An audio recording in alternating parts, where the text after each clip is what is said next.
Formally, welcome to all of you and thank you for joining us for today's event, which is titled Open Science and the Dissemination of Scholarly Knowledge, with a particular focus on the normalization of preprints within the MENA region. First of all, I really want to say thank you so much to the International Science Council for agreeing to collaborate with us on this event. This is the first of the Forum for Open Research's community development activities, as I mentioned earlier, and we're absolutely thrilled to have had this opportunity to work with such a prestigious institution and really bring more awareness of preprints to the region. Slide, please. So just before we start, and I hand over to Jeffrey for the International Science Council, just a little bit about who we are, the Forum for Open Research in MENA. Now, some of you might know us already, but for those of you who don't, we are a newly launched non-profit membership organisation supporting the advancement of open science policies and practices in research communities and institutions across the Arab region. Now, we really believe that the Arab states have the resources and capability to play a pivotal role in the global transition towards a more accessible, sustainable and inclusive research and education model. And we want to support all of our research communities and stakeholder groups in their journey towards a more open world by facilitating the exchange of actionable insights and the development of practical policies. And just a brief note, any research institution or research community is welcome to join us if you're based within this region, or if you believe you have something to contribute to the discussion and supporting our mission, and membership is free. So what do we do? Victoria, if you could skip to the next slide quickly. We're effectively a catalyst for positive action, and we work with key stakeholders to develop and implement a pragmatic program to facilitate that transition towards a more open education system and more open science practices in this region. And our driving focus is very much on building the resources, building the membership, and building the organizational structures and developing the broader community to support the advancement of open science with all our stakeholder groups across this region. And within that, we have three key pillars. There's resources. Specifically, we're trying to develop localized resources in Arabic. I know there's a lot of stuff around for English speakers, but we're trying to make everything more accessible for the region. There's the annual forum, and I'll talk a bit more about that at the very end of the event. And then there's our community development activities, which is effectively events like today's. And on that note, I'm just so excited to bring us over to the agenda for today. Victoria, if you could skip to the next slide. As you'll see, it's a really rich, really rich and hopefully meaty and thought-provoking program for today. And I really hope we'll get some really strong outcomes at the end of it. So first of all, I will now hand over to Jeffrey Bolton, Professor Jeffrey Bolton, even, who will give the welcome. He is Regius Professor of Geology Emeritus at the University of Edinburgh and a board member of the International Science Council. He's also past president of the Commission on Data for Science and Technology and chairs the Academic Advisory Council of the University of Heidelberg. And he's helped to create a new university in Dubai and also reviewed several Saudi universities. And I will hand over to him now. Thank you, Emily. So welcome everyone to this seminar and workshop organized by the International Science Council in collaboration with the Forum for Open Research in the Middle East and North Africa. It's concerned with open science and the dissemination of scholarly knowledge, focusing in particular on the role that preprints could play in reforming scientific publishing. The scientific enterprise may even now be transforming itself in the direction of greater openness. Scientific publishing is a vital part of that enterprise, but there are grave doubts that the currently dominant systems of publishing are well adapted to the needs of science, and particularly to the needs of a new era of open science. Although reform may be called for, and how it might be achieved, and what modes of publication could be promoted as means of achieving necessary reform is open to question, which is one of the principal purposes of this meeting. It's with that background that we ask whether the rapidly evolving preprint movement could make a significant contribution to reform, and what would be the issues that would need to be tackled for this to become a reality.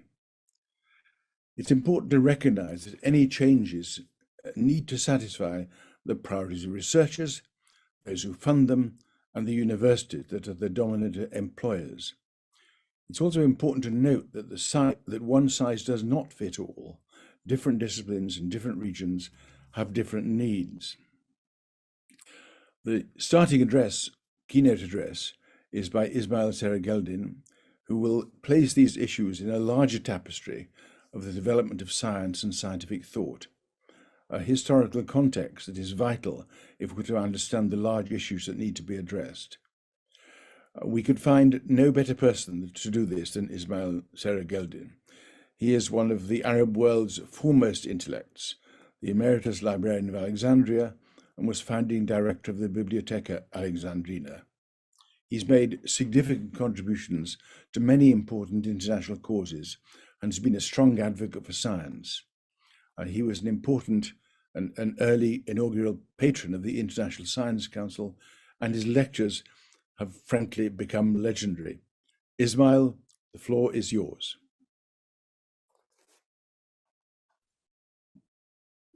Thank you so much, Jeffrey. Thank you for inviting me here today.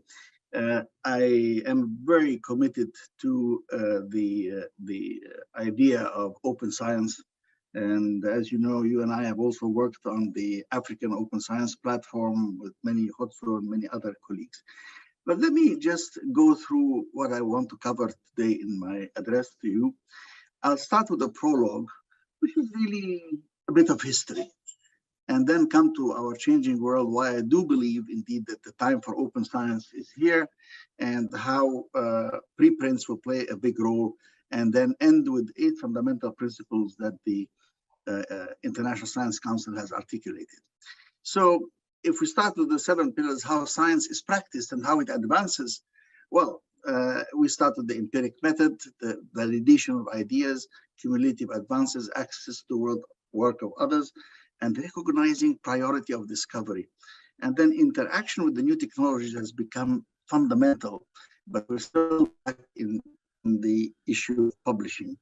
But then we need to maintain the scientific record and ensure that truth triumphs. Let me start with that. Authority in science rests in the rational empirical method, not an individual or a theory or belief. Now, actually, since we are in the Middle East, I should pay tribute to Ibn al-Haytham, who already in the 10th century, 11th century, relied on experiment rather than past authority. He was the first to promote this about several centuries ahead of Newton, Descartes, and Galileo, and others. He designed the experimental method and did other work on optics. Later on, it will be picked up by Bacon, Descartes, Galileo, and others. And in modern parlance, Karl Popper has added a very important point that scientific knowledge has to be falsifiable. In other words, we have to be able to prove or disprove what is being asserted by the basis of experiment. So therefore, all knowledge is partially approximative, it's based on empirical, and it has to be replicable so that other people will do the same. Professor Ismail, if I could just 1 second, you have not yet started sharing your slides. Just as a reminder, I'm not sure when that was starting, but just... I've been sharing them with, I'm sorry, what do you see now? What do you... just the holding slide. The photo of you, that's all. No, I mean, the sharing screen isn't working or what?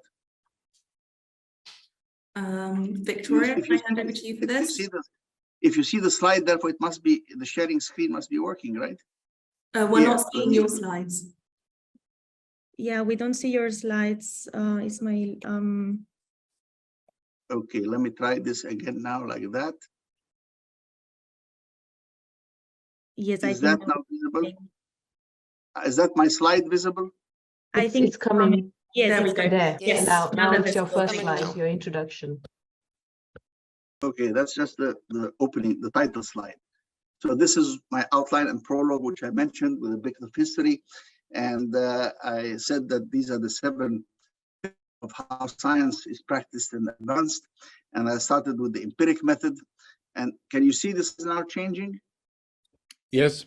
Yes. Okay, good. That's fine, because I'm going to go very fast. So that's fundamentally modern science authority rests on the rational empirical method, not on the authority of any person. And since we are in the Middle East, we should also pay tribute to Ibn al-Haytham, who was the first to do this back in the 10th, 11th century, about several centuries ahead of Galileo, Descartes, and Newton, and Bacon. And in the modern sense, we say from Karl Popper and others that scientific knowledge has to be falsifiable. So somebody has to be able to test whether the assertion is correct or it's wrong. And therefore, assertions are approximative until through empirical knowledge, replicably empirical knowledge, we have satisfaction on it. The experiment you all know, we normally say that even if results of experiment support the hypothesis, it is supported. It doesn't mean that it has become absolute truth. We know this even if it lasts for a long time. And after all, Newtonian physics lasted for several centuries until Einstein came and changed everything about understanding of time and space and matter and energy and gravity. So what we have, therefore, is the promotion of ideas and validation. And it advances by this replication and evidence of correctness, not the high authority of any individual. Even the great Einstein, who is arguably the greatest scientist of the 20th century and one of the 3 or 4 greatest scientists in history, his radical theories on relativity had to be proven correct before it was accepted. But his assertions about quantum entanglement, which he didn't accept, were proven wrong. So Einstein can be proven right or wrong. As a young man of 26 years old, he published 5 papers in 1905. He didn't even have a PhD at the time, but it was published by the Annalen der Physik at the time. And his radical ideas later on, 10 years later, about how gravity is really warps in space-time seemed impossible to accept until in May 29, 1919, actually measured the position of a star near an eclipse. And that showed, in fact, that the distortion that Einstein predicted was correct, and that was the acceptance of that theory. But then Einstein, with the Einstein-Podolsky-Rosen paper in 1935, had tremendous difficulty accepting quantum entanglement, and he called it spooky action at a distance. And yet, today, we have, of course, quantum physics has been accepted everywhere and proven. More recently, eminent professors like Stanley Pons and Martin Fleischmann in 1989 claimed that they had achieved cold fusion in the laboratory, and there they are, and it received enormous publicity. This time cover you can see here, but their experiments could not be replicated, and as a result, it fell by the wayside. On the other hand, claims that were considered very difficult sometimes, like Barry Marshall's and Robin Warren's claim that ulcers were caused by a bacterium, Helicobacter pylori, and not by excessive acidity and tension and all of these things, proved correct. In fact, Dr. Marshall ingested the bacteria to prove it, and they won the Nobel Prize for recognition that this claim, which seemed so difficult compared to the accepted view in medicine, was true. Another one, James Ellison, who published his vision that the immune system could fight cancer in 95, 96, and he fought for almost 30 years. I was awarded the Nobel Prize in 2018 because it proved correct. And so whether it was Ellison or Marshall and Robin and so on, you get proof in the end is validates somebody, not the authority of the person who speaks, not even Einstein. Then there is the fact that it's cumulative, and that's why people have to access the work of other people. And the greatest and best statement on that comes from Isaac Newton, who in 1675 said in a letter, "If I have seen further, it is by standing on the shoulders of giants." That is about giving others whose work is being accessed, giving them their due. So access to the work of others becomes essential. And today, thanks to the digital revolution and the internet, everything is easily accessible anytime. We have indeed created global knowledge in the sense What is being done in Brazil is known in the UK, it's known in Dubai, is known in China within a day or so. And for me as a librarian, this is a librarian's dream, because at the fingertips of everybody, you can put the entire global knowledge of the world. But at the same time, we also have social media and a lot of mischief and disinformation and fake news. But recognizing the priority of others is extremely important, and I'll give you one of the best examples of that. We all know, of course, about Mendel and Mendelian laws of heredity. Well, Mendel was a monk who was working in his garden with peas, and he published a paper in 1865. But due to the relative obscurity of the journal, the work remained unnoticed for 3 decades. These 3 most eminent botanists at the turn of the century independently arrived at the same conclusions that Mendel had reached 3 decades before. And then they were preparing the list of the literature, the prior literature on the topic. They ran across his paper and they said, no, I mean, he deserves to be given pride of place. And so Mendel is rightly honored today. And we talk about the Mendelian law of heredity. We don't talk about the Coren's law or the others. And I think he is rightly honored, but we should also honor the 3 eminent botanists for their exemplary ethical behavior. There was no stealing of the credit from him at all, even though he was dead and he didn't have a family to defend him. Then there is, of course, the interaction with new technologies. By that, I mean that science advances with new technology in new domains.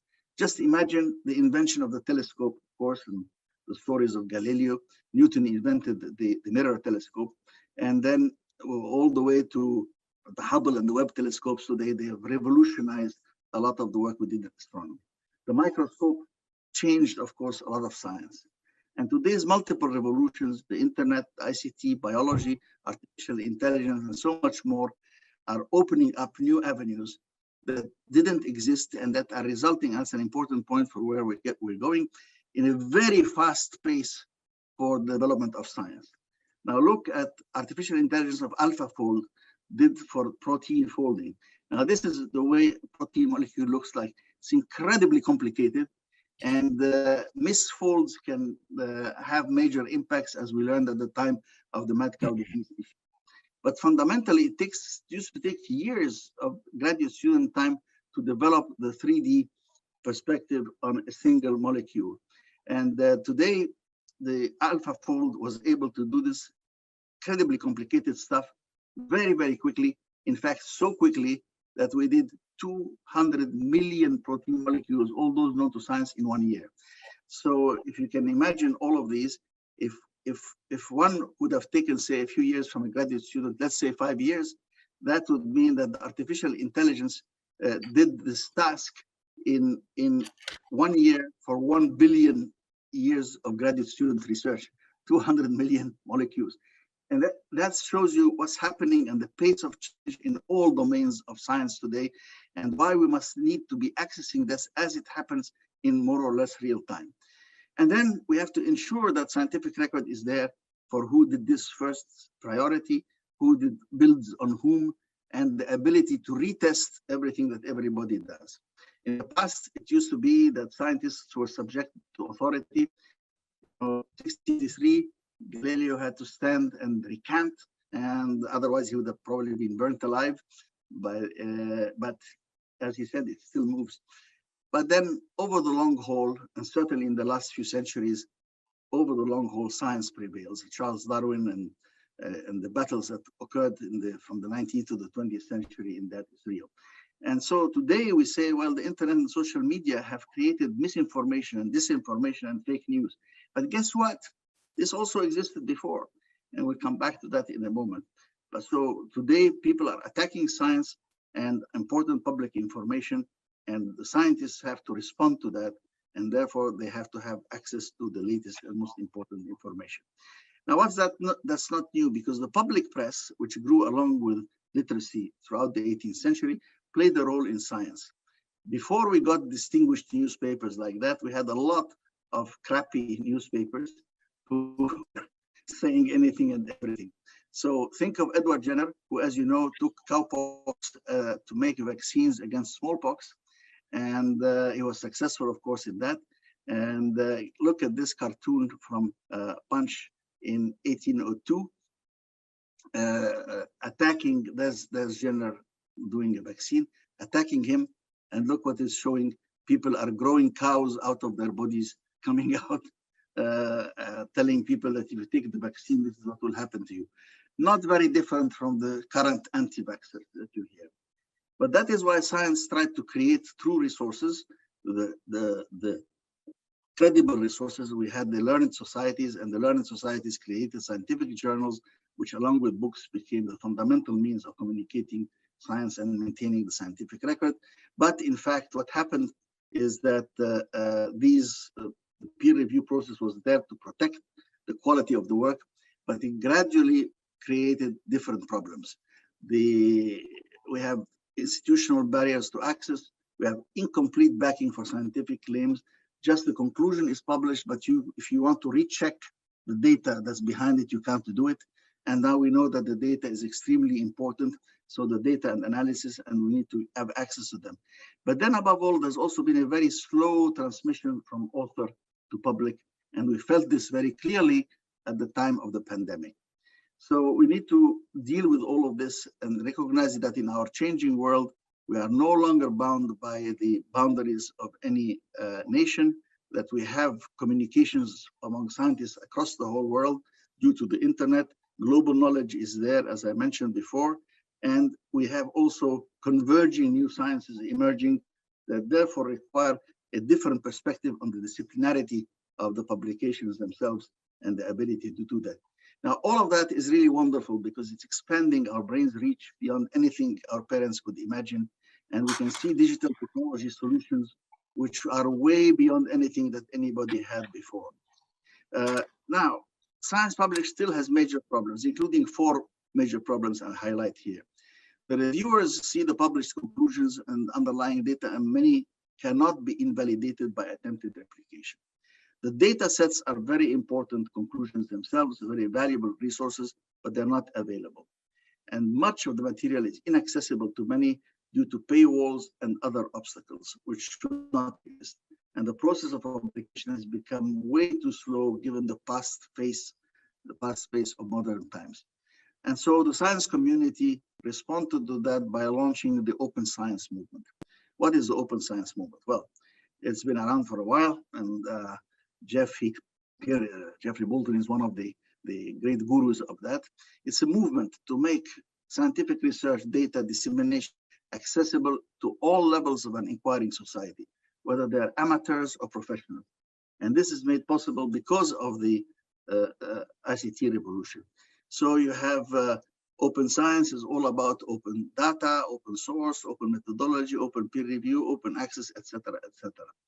And what is an open science framework? It requires free software for scientists, free and open resource, public-private workflows, seamless integration, promotes collaboration, and it allows you to manage your project, archive your data, quickly share files, control access and collaboration, supercharge your workflow when you work with others, because change is happening with such incredible speed that you really need to do this. Sometimes through AI, handling ever more complex reality and the enormous tsunami of big data we are seeing. So open science is a vital enabler for countries to minimize risks and maximize seizing opportunities. It helps in maintaining the rigor and the reliability of science. It allows creativity and in integrating diverse data resources, promotes open innovation, and facilitates engaging with other societal actors. It will be fundamental to the realization, I think, of the SDGs towards sustainable development, because we do not want to see increasing inequalities, more and more people, poor people being left behind as others advance through science and applications. So important obstacles are that we need to make good use of data resources, and disciplinarity and across different countries cannot easily be achieved because of varying and incompatible standards. But that is something the scientific community can handle. And even where the data is easily available, integration can only be achieved usually within and between closely allied fields. And therefore, we have defined ways of thinking about the data. We say fair, which means it has to be findable, accessible, interoperable, reusable, and stream, sovereignty, trusted, reusability, exchangeability, actionable, and measurability. All very nice. And we're saying, we need to turn it into a public goods commodity. And that requires exchanges, connectors, catalogs, brokers, and having a market infrastructure for the handling of such data. But here we must deal with a new reality, which is the large tech companies. Look at the top tech companies in the world, Apple, Microsoft, Alphabet, Amazon, Tesla, etc. They are almost all American, actually, but the fundamental huge control that they have in terms of the access to the global market of information. But the scientific community is well on its way, and the modern technologies help us deal with the scale of information and its accessibility. The National Academies of Science have produced this consensus report already about open by design, open science by design. UNESCO is claiming that. And of course, well, what about the ISC? Well, the ISC has done a lot of things. A lot is this very inclusive, excellent definition that science that is open, what is open science? Science that is open to scrutiny and challenge and to the knowledge needs of and interests of wider publics. And one of the key tools that will help us in this is the preprints. So what are preprints? Well, a preprint is a work in progress that an author is about ready to send for publication.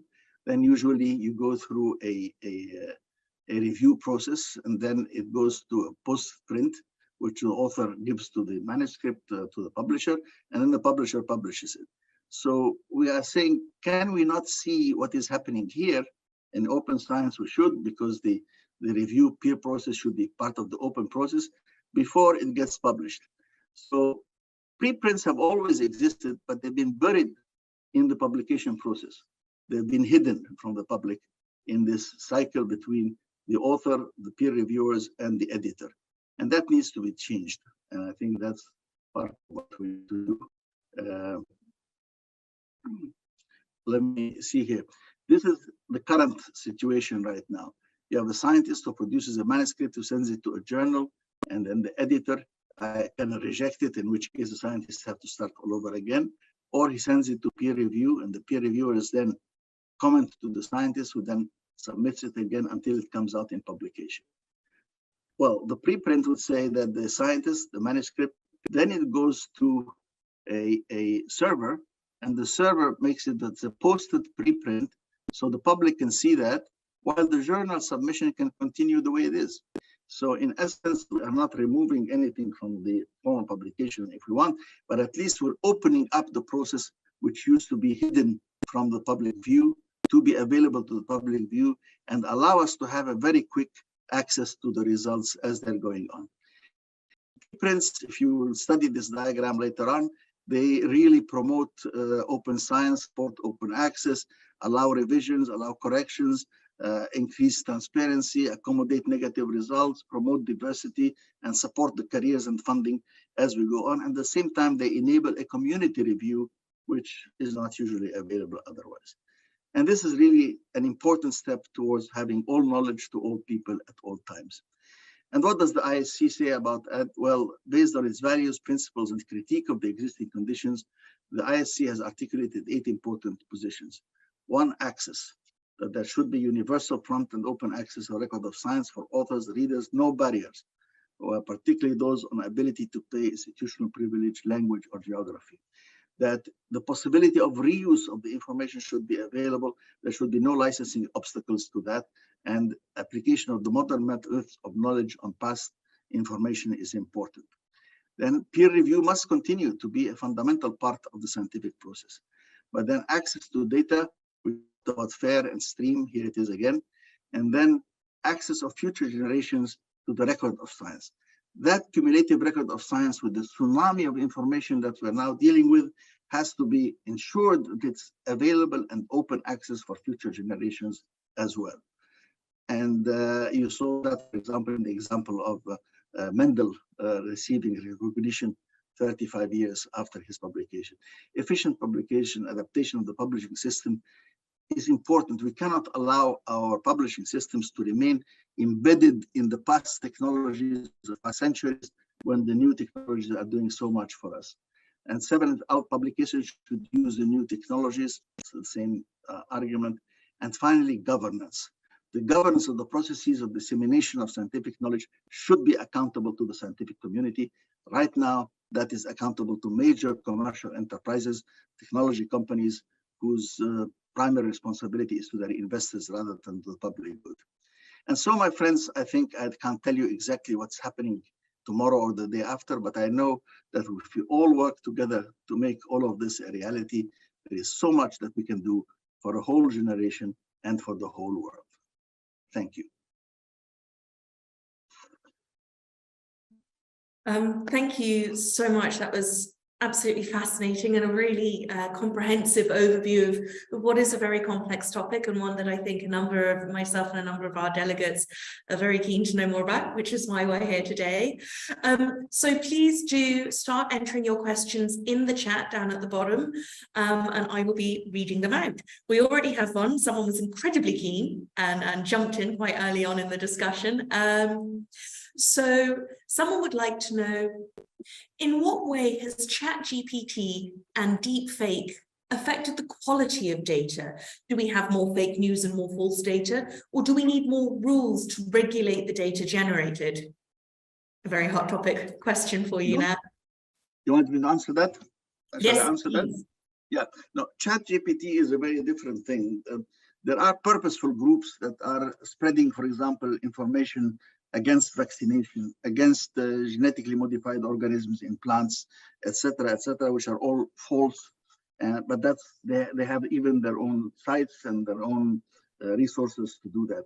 ChatGPT is basically a system that looks at everything that's on the internet, and through a probabilistic set of algorithms responds to you.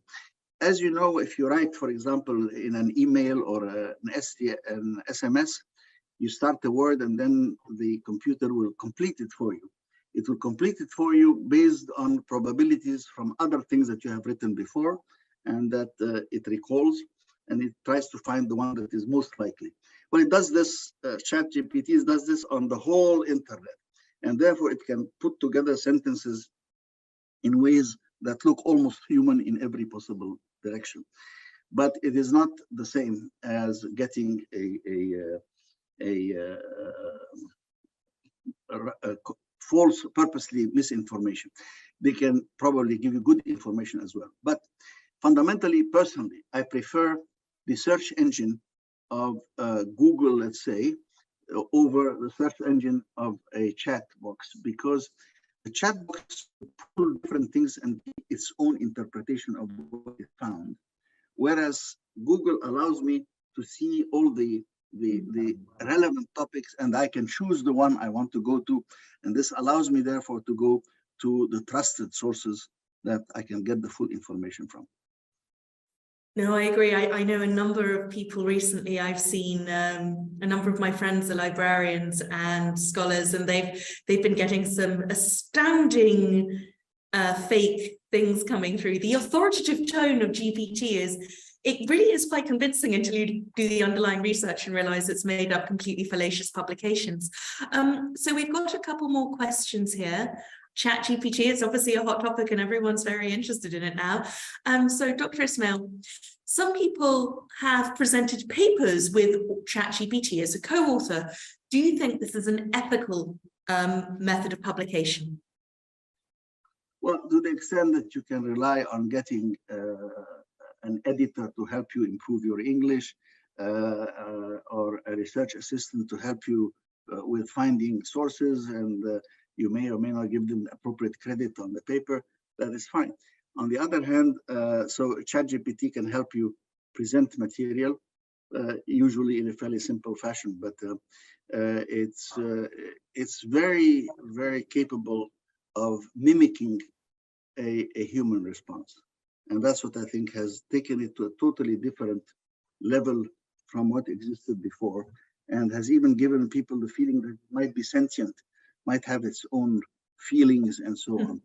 But I think that we are still in the beginnings of that new technology, and I think we will see a lot of transformation. I personally believe that we have any capacity even to imagine what the end state of our work with or even the steady state work with artificial intelligence as humans will be in the coming years. It's very exciting. And moving back onto the main topic right now, preprints, we have another question. The adoption of preprints would undermine the business models of major publishing corporations and the interests of their investors. How should an evolving preprint revolution address the publishers? Ignore, fight, or collaborate? And that's a very pointed question from Jeffrey Bolton. I'm sorry, repeat that last part about... The first bit is, the final bit is, so effectively the adoption of preprints is very challenging for the publishers, but how should publishers' involvement be addressed? Should they be fought? Should they be ignored? Or should we see scholars seek out collaboration with publishers? I think we can seek collaboration with publishers, but they will have to change their model. I have been one of the very nasty person with many publishers whose atrocious prices are beyond, the means of poor countries. I co-published something from the Library of Alexandria with Brill, and we did all the work in it, and they were selling it for 120 euros. In Egypt, 120 euros, nobody will ever buy a book at 120 euros. And they said, we don't, that's our price. So they have to change their model. But I think the preprints liberate us from this, because the preprints show you what the author's first draft is.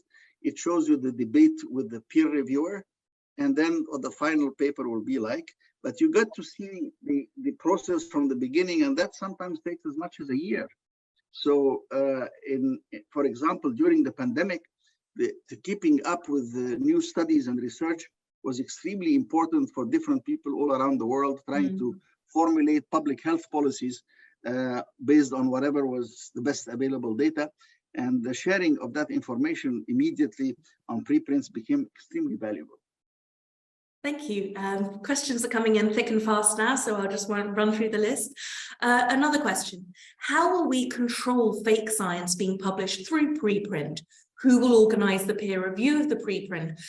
Because currently there is a prestige associated with peer review at a reputable journal, so researchers perhaps more likely to engage in peer review there rather than with preprints. How would you answer that? Well, the answer is that that is true, but that is also the same way. All you are doing is you're opening up a process which normally would have been hidden. As an author, if I send something, as I did, for example, to Science or to Nature, it would go through the process, but then people would see it only when it's published. Now they can see my original draft, they can see the objections that are coming in, they can see how I've taken them on board, and they can then see the final paper coming in. But the record of science has to involve a number of these things, because I gave examples in my historical review of many people who held what were considered outrageous views at one point in time, and which were then validated by experiment sometimes years later. Let's take the example of Einstein. We all live in a Newtonian world. We think of space, three-dimensional space, time, matter, energy, gravity. Drop something, it falls. Well, can you imagine this young guy coming in and says, there's no such thing as space, no such thing as time. It's called space-time, and there's no matter is equal to energy, E equals mc squared, and gravity doesn't really exist as a force. It's a bending of the space-time continuum. Really almost crazy ideas, but they were validated. The equally crazy ideas of quantum, which Einstein refused to support, were also supported. At the same time, when James Ellison said that the immune system can help us fight cancer, which is now a major breakthrough for which he got the Nobel Prize with Noriko in Japan, it took him 25 years to convince people that we didn't have to go through chemo and radio and surgery and so on. We can actually support the immune system, and the immune system will run around and destroy all the cancer cells, even if they are very small. So the ability to have the record, that's what I said, the record of when these people started available, and the scientific community is the one that recognizes that. It did recognize this with Nobel Prizes whether it was the bacterial source of stomach ulcers, or it is the immune system fighting cancer. All of that was recognized by the scientific community. And by the fourth science will fall by the wayside, pretty much like the cows growing out of people's arms in the 1802 cartoon against vaccination. It will fall by the wayside. Thank you.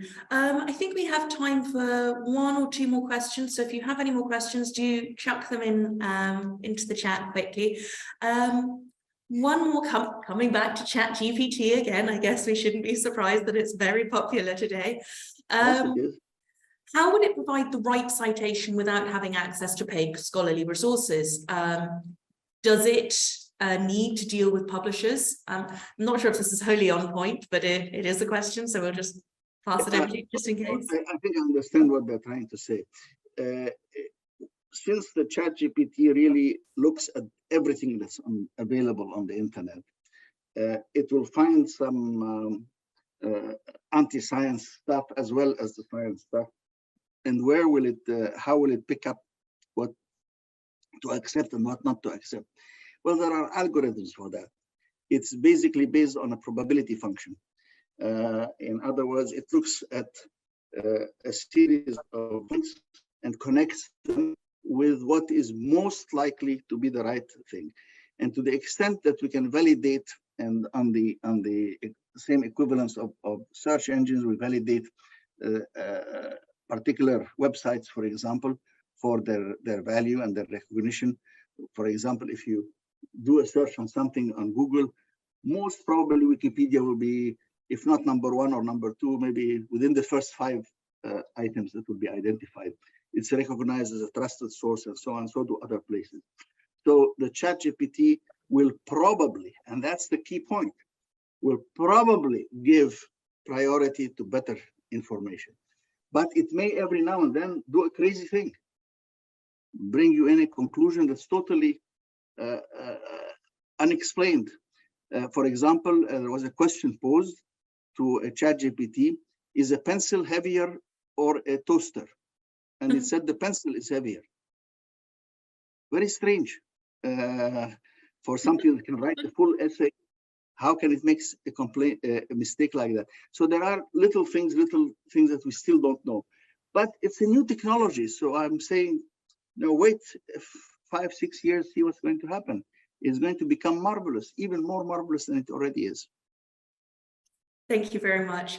So first of all, just before we wrap up on this session, there are some additional answers in the chat, and some extra resources have been provided by some of the other presenters in response to these questions.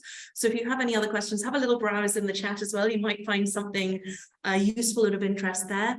And also just to wrap up the session, this particular bit, thank you so much, Dr. Ismail. This is an absolutely brilliant introduction to this complex topic and a really great way to start the day. So thank you. I think now we are ready to hand over to Jeffrey with our next talk. So I've already introduced Jeffrey Bolton, so there's no need to do this again. We've already told you everything about him. So I'll now hand over to him with his talk on the ISC and its work on open science and scientific publishing. Over to you, Jeffrey.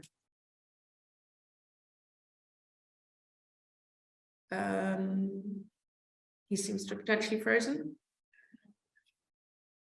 Jeffrey, can you hear us? You seem to be on mute and have frozen.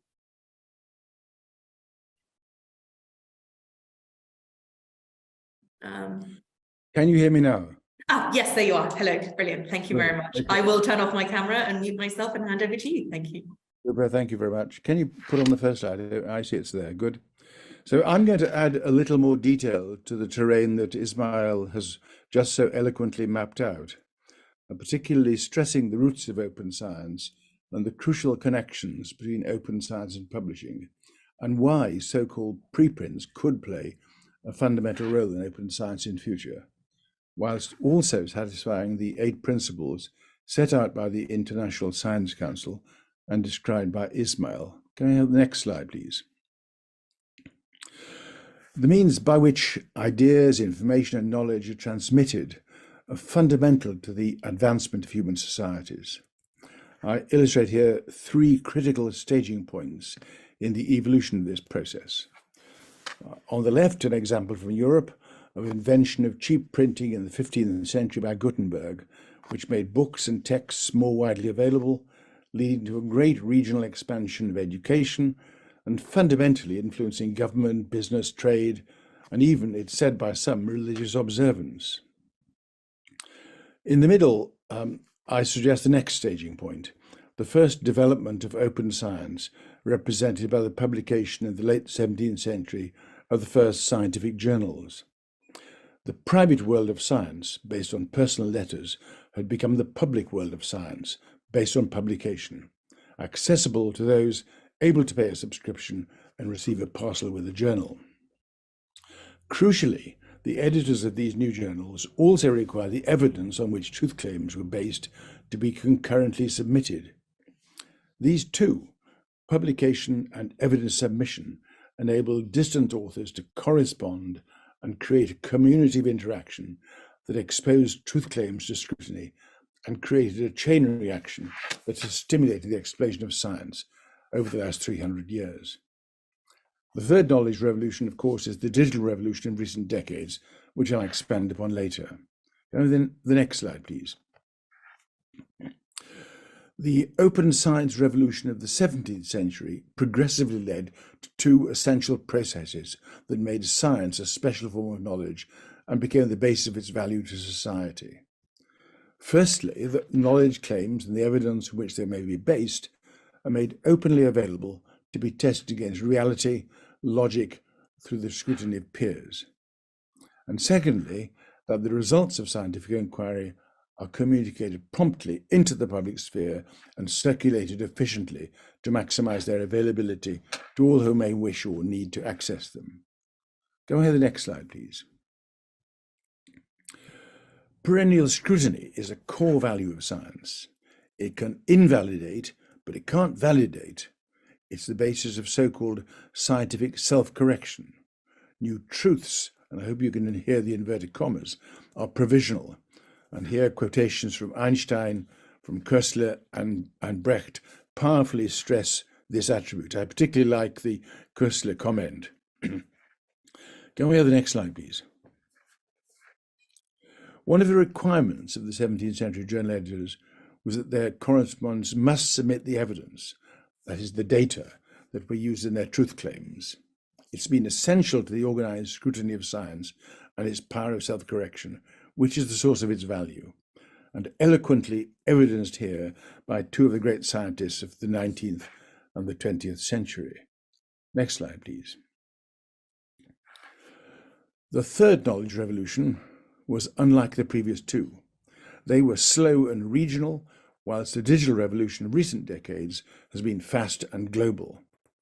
This explosion of digital data has proved to be the most powerful agent of the concept of the so-called knowledge economy, introduced several decades ago by Peter Drucker, the Austrian-American innovator. It has fundamentally changed economies, but it's also enabled a new era of open science, which is a potentially powerful means of exploiting its vast data fluxes. For example, it's provided the fuel that powers up the very same algorithms that only 4 decades ago, in the absence of such a massive data input, were able to produce only relatively trivial results. With that data input, they're able to solve patterns of great complexity, such as the solution of biology's greatest challenge, which Ismail has already referred to, that of identifying protein structure from its amino acid sequence. And of course, the creation of ChatGPT, which has been loomed large in the chat here. Next slide, please. The fundamental tools that enable this new era of open science and are immense and increasing computational power, vast data fluxes, and artificial intelligence algorithms. The attributes of this new era have been progressively developed over the last 20 years, but over a year ago, UNESCO produced this view of the operational requirements of this new phase of open science, which has now been endorsed by UNESCO's 193 national members. The assumption is, in particular, that it will increase benefits to society and priorities such as the achievement of the SDGs through more transparent, collaborative, and inclusive processes. Next slide, please.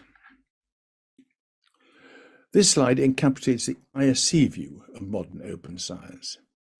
It's important in the development of a new era of open science not to forget what science is. It's a special form of knowledge that depends upon continual, open and skeptical scrutiny. Open science must be based on this scientific essence. It's otherwise worse than useless. That's why we in ISC place open data, open access publishing, and openness to society in an inner orbit in this diagram. Without these, there is no science, and certainly no open science. The issues in the outer orbit are good to have, some might say essential, but of no worth if the issues on the inner orbit are missing. Note that open access publishing is not a nice to have, it's absolutely essential. Without it, open science would be no more than a dream. Next slide, please. The benefits of open science have hitherto been largely conjectural, with a relative paucity of concrete examples of its success. However, the spontaneous global scientific response to the COVID-19 pandemic has been a powerful example of open science in action. A wide variety of scientists have creatively shared, deployed, and applied their knowledge, produced databases and websites, short-circuited the cumbersome processes of conventional publication, shared data and ideas with unprecedented openness and across the public-private interface. They've engaged citizens directly in effective and accessible ways that have helped condition responsible public attitudes, an experience that has, except where it's been highly politicized, embedded science more deeply in the public consciousness as a public good. The results have been remarkable, as shown here at the bottom of the slide, a comment by the director of the United States National Institute of Health. It's precisely this type of open science response that needs to be applied to the SDGs. Next slide, please. Rather than the general, non-specific way that UNESCO approaches open science, I personally prefer to offer more purposive, scientifically defined sets of objectives. These identify major opportunities for science and indicate much more clearly what the priorities for open science should be. They would help address the issues set out by Ismail. A here is designed to maximize efficiency by minimizing expensive avoidable errors. Frankly, bad science wastes money. B is designed to enhance the connectivity of the international network of science to ensure, as far as possible, that no one is left behind. C recognizes that the major issues of modern science are technically complex and that open science offers new opportunities, the SDGs being a perfect example. D recognizes that public engagement with science is vital if many of the findings of science are to be effectively used and mis- and disinformation countered. The opportunity of E is largely a consequence of the digital revolution and demands serious global engagement between science and society. It recognizes that the emergence of a global science commons could play a vital role in many of the major issues that confront humanity. Rather than discussing those ideas in detail, however, I'll choose a couple of examples, those of integrity and openness to society. Next slide, please. In this case, the integrity of science is most effectively ensured when its basic processes are open and subject to critical scrutiny, as set out in this ISC report. This includes independent peer review, the deposition of relevant data in fair format at the time of publication, reproduction, which is the independent attempt to reproduce a published result using the original method and data, replication, which is the attempt to reproduce the original result using a different method, different data, and retraction, which is the announcement that a published result has been falsified. In the public domain, and particularly in the political domain, retraction is regarded as an embarrassment. Politicians rarely do it. In science, it is success. It is the way that science advances, as the earlier comment from Charles Darwin noted. Next slide, please. In my second case, that of engagement with society, scientific solutions are often difficult to apply without active engagement.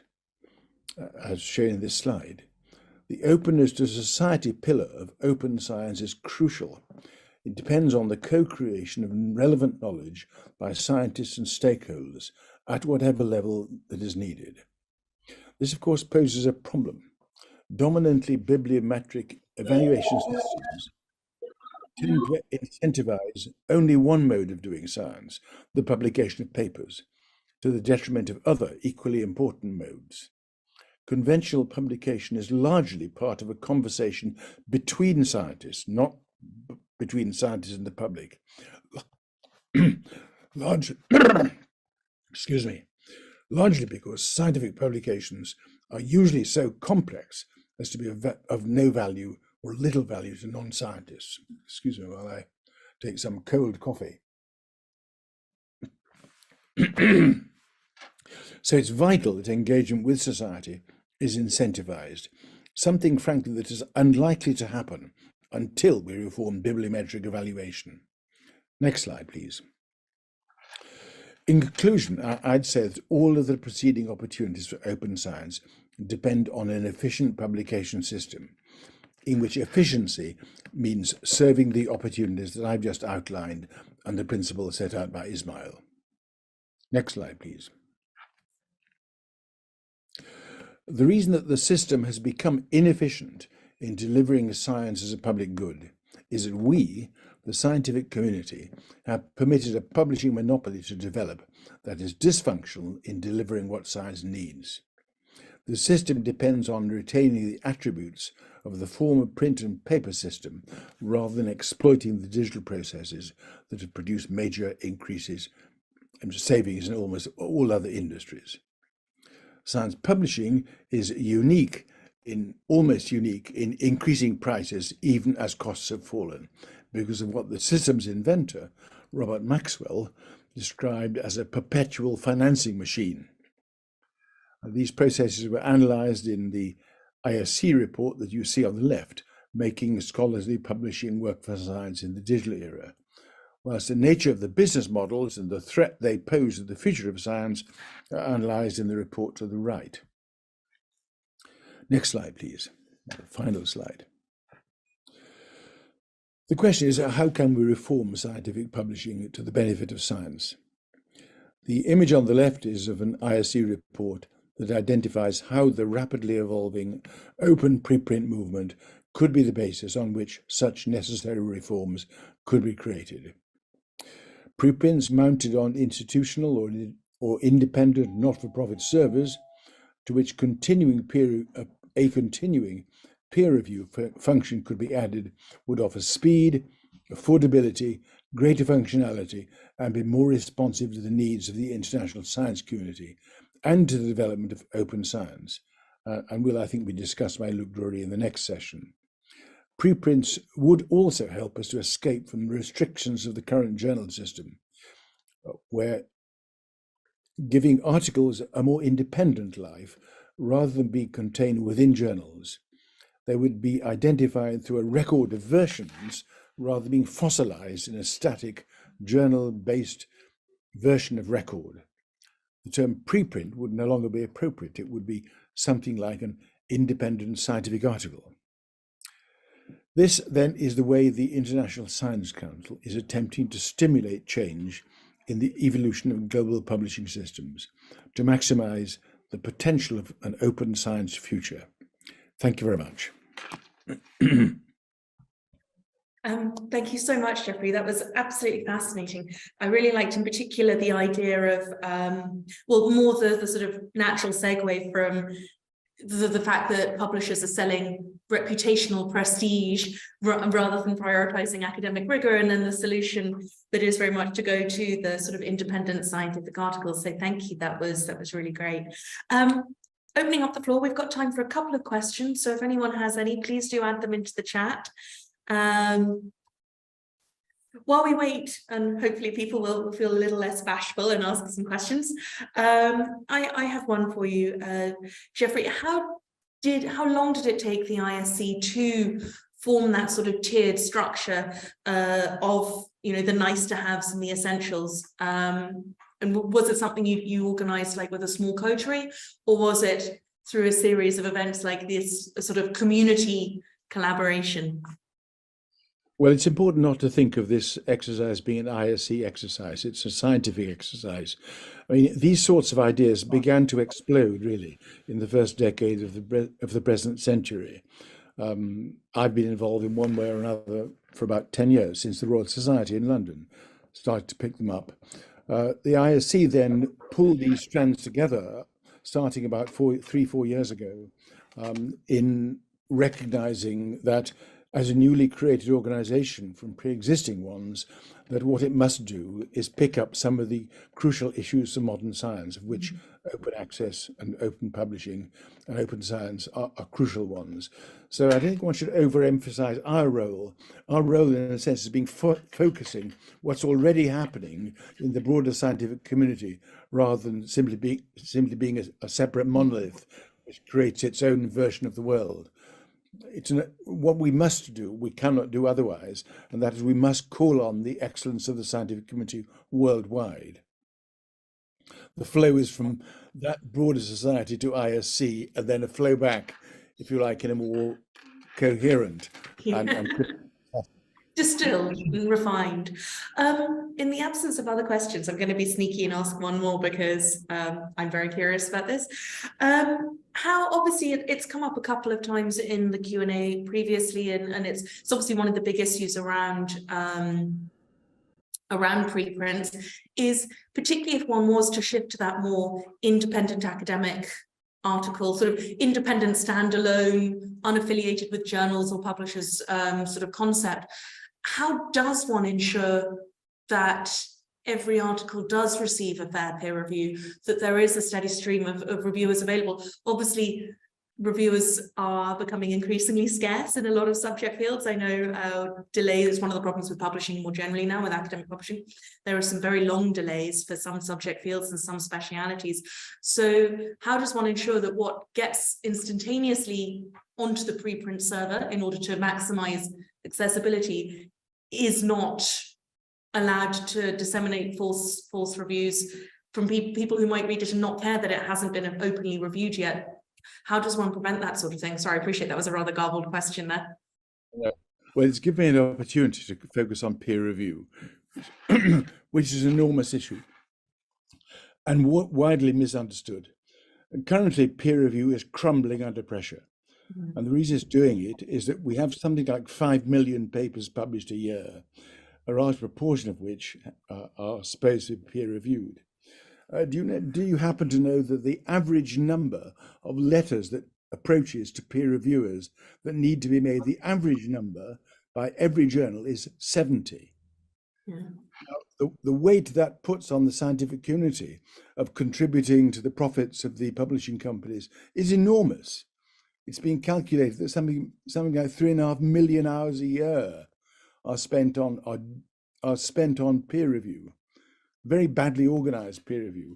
One of the interesting developments recently has been the development of publication independent peer review. That is, setting up systems of peer review based within the academic community, which are available for any publisher to use if they wish.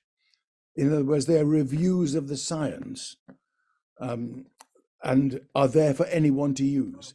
So if your paper is refused by journal A, you go to journal B, which also turns you down, so you go to journal C, and with a bit of luck, all the 3 journals will use the same peer review. And because they have different approaches and different standards, journal C might use what journal A refused to use. The second issue, of course, is that peer review at the moment is very badly contrived. The idea of a single moment in time when a scientific publication is reviewed, pre-publication peer review, and that's it, is frankly ridiculous. The real peer review, the peer review that really matters, are the experiments, the careful replications that will take place in the years to come, the new discoveries that will show, as Einstein showed that Newton really got it wrong. That took 300 years, as Ismail has said. One of the things that we need to do is have open peer review, where peer review is accessible to everyone, journals, other scientists. The reviewers are given credit for what they do, and it continues. It's a continuous process, not a snapshot in time. Those of us, I mean, I look back on my experience and say, well, what proportion of the peer reviews I've had are of any value? And my answer is about 30%, I guess, are valuable peer reviews, whether accepting or rejecting, that place important ideas in front of me, go through what I've written rather carefully. 1/3 are useless, and 1/3 are dishonest. And the other thing, of course, we don't know how much science we publish is rubbish. Is it 90% is rubbish, or is it only 20% rubbish? Does peer review? I would say, sorry, just to interrupt you. I would say hopefully only 20% or even less. But Ismail is frantically waving his hand. He wishes to jump in at this point. And I'll just have to hand over, just say we've got a very short amount of time we need to hop on because we're running a little behind. But I'll hand over to Ismail briefly to counter or double answer. I really want to support a lot of what Jeffrey is saying. And specifically, I want to cite that in the pandemic, we had all the scientists from all over the world were publishing preprints because they couldn't wait for the whole processes.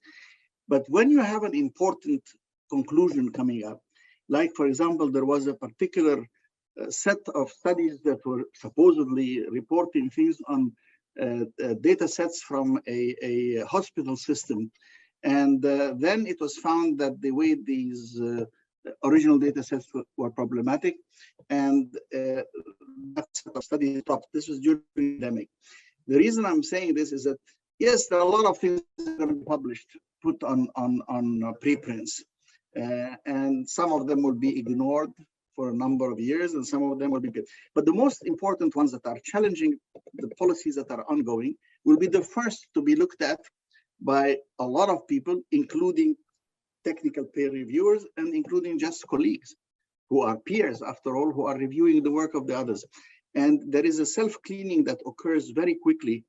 At least my perspective on this in the last 2 years has been that it's been done very quickly on archive and other platforms of that kind, which not all is being reviewed, but the most important ones are being reviewed quickly. Thank you very much. Jeffrey, if you've got nothing to add there, I'll move us on, unless you have a response to the response. I mean, I think the one of the things we have to remember, of course, is that in the public mind, the phrase a peer-reviewed journal is significant. For those that do science, those of us that do science, it is less significant for very much the reasons that Ismail gave. I conduct my own peer review. I don't depend on someone else to peer review a paper for me. I do it myself. Most scientists do. Peer reviews are going on all the time. Yeah, it's more of a marker of externally imposed credibility, I suppose, than anything else. On that note, I will just thank you again, Jeffrey, for clearly a very thought-provoking talk. Again, if you have any other questions, do add them into the Q&A. We might have time to get to them later, but also we will be able to distribute them to our speakers after the event. And if you're very lucky, they might get back to you with an answer. So, as I said, thank you, Jeffrey. And now we will move on to our panel discussion, a practical approach to normalizing preprints. And our first speaker, we can skip to the next slide, is Luke Drury with a talk on steps towards normalizing preprints. Luke Drury is Emeritus Professor of Astrophysics at the Dublin Institute for Advanced Studies and Vice President of all European Academies, ELIA, the Federation of European Academies of Sciences and Humanities, where he chairs the Open Science Task Force. He is a member of the steering committee for the ISC Future of Scientific Publishing project and the author of its occasional paper on normalizing preprints. And again, as with everyone else, we're very honored to have him here speaking to all of us today. So Professor Luke, I will hand over to you and allow you to share your screen. So thank you very much. That's not one. Okay. So thank you very much for the introduction and also for the invitation to take part in this fascinating discussion.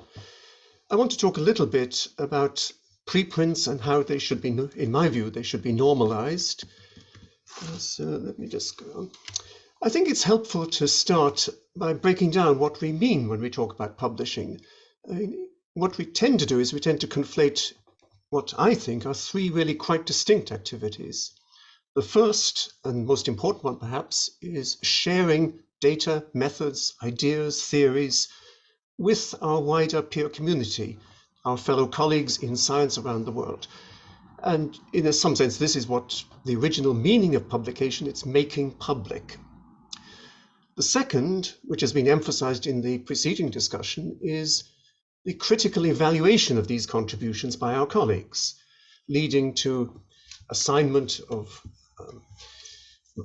significance. Is this a really important contribution? Is there something wrong with this?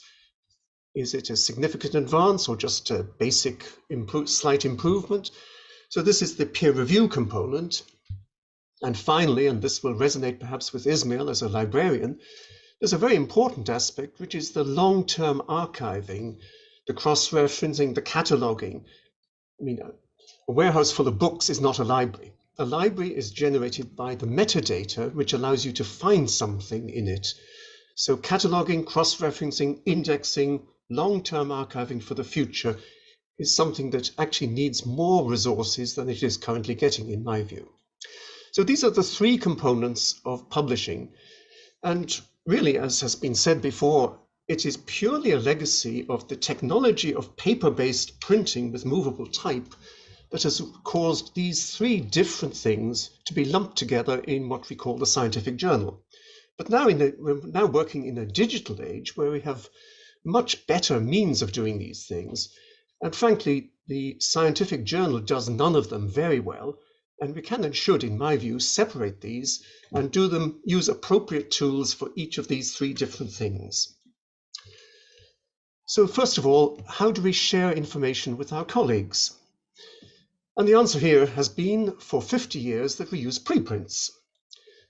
Also in economics called working papers. I think other disciplines may have other names for these, but basically for 50 years or more, people have been frustrated by the slowness of getting papers into print in traditional journals, and they have been sending around early versions of their work as preprints or working papers to get around this problem. And originally these were, I'm old enough to remember the days when these were generated from TypeScript manuscripts and either photocopied or mimeographed and distributed through the postal system. But nowadays, of course, we have far more efficient ways of doing it. Starting with the archive, we now have quite a broad range of dedicated computer servers where you can post a preprint and it will be available to everybody in the world at minimal cost. And this is actually an optimal solution in many ways to the rapid dissemination of new results. And we've seen this very dramatically with COVID, but also earlier with the Ebola outbreak, with monkeypox. The World Health Organization has explicitly called on scientists to use preprints to rapidly disseminate new results when addressing new and emerging crises of this nature. And it's interesting that actually this is now by far the dominant mode of peer-to-peer communication in my own area, in astrophysics, also in theoretical physics, in mathematics, in economics. We don't go to the journals to find out the latest research. To keep abreast of what is happening in our field, we look at the preprints. And this is now spreading into the life sciences and other disciplines. The earth sciences are coming on board. And really, preprints are now widely accepted in many areas as being the primary source of information about new research. But of course, as has been said, community evaluation and peer review is critical. And as Jeffrey said, journal organized peer review is actually breaking under the strain of the moment. it manifestly does not deliver the quality guarantee that it claims to. There are far too many cases of bad articles slipping through, and the journals have a very poor record on retracting flawed work. I mean, perhaps the most egregious example is Andrew Wakefield's paper claiming a link between the MMR vaccine and autism, which has done untold harm, and which, however, got through peer review and into a prestigious journal, The Lancet. And there are other examples. I mean, I think all of us know papers which have got through the system somehow and which should never really have been published. And as Jeffrey have said, basing your idea of the value of a piece of work on simply 2 or 3 reports at one point in time from overworked colleagues chosen by an editor is far less useful than the nuanced evaluation of the peer community evolving over time. And there are alternative methods of doing this. We have interesting innovations like peer community in, overlay journals, F1000, and novel forms of peer review independent of journals, which I think offer interesting and improved alternatives. And I'd just like to draw attention to this article I come across just a few days ago. Actually, it's just appeared on the 7th of February, on the benefits of journal independent open peer review. And I draw attention to the highlighted sentence here: the increasing amount of non-peer reviewed research published as preprints is enabling us to rethink how peer review is conducted. Now, I don't have the definitive answer as to how we should do this, but there are opportunities here which we need to grab. Finally, of course, discovery, archiving, long-term curation. Science is a global good of humanity, and it's not just for our colleagues today, it's for future generations. It has to be archived, it has to be preserved. And it's also no use publishing if it can't be found. I mean, the discovery aspect, particularly with the increasing volume of science and the increasing community of scientists around the world, is important. And nobody, I think, anymore reads the tables of contents in journals. At least I certainly don't. We all rely on recommendation and search engines, hopefully not ChatGPT, which is a disaster for this sort of thing. But in my view, there should be platform agnostic but discipline specific search engines. I'm lucky, I work in astrophysics, and we have a very good system, the astrophysical data system, which basically gives you access to the entire literature of astronomy, astrophysics, and actually large parts of the physical sciences through a system which is funded by NASA, actually. So it's not a commercial service, and it treats all the journals and the preprint servers on an equal footing. And it knows the specifics of it knows some of the semantics of my discipline. So, for example, if I search for SNRs, it knows that I'm looking for supernova remnants, and it will find papers that cite supernova remnants or SNRs or other synonyms. So really, if we had systems like that for other disciplines, I think it would greatly improve the visibility of our preprints. The other point I would make is that actually the metadata associated with an article is incredibly valuable, because it's the basis for this sort of indexing, for searching, for discovery. And we need to be very careful that the commercial publishers do not monetize and grab this.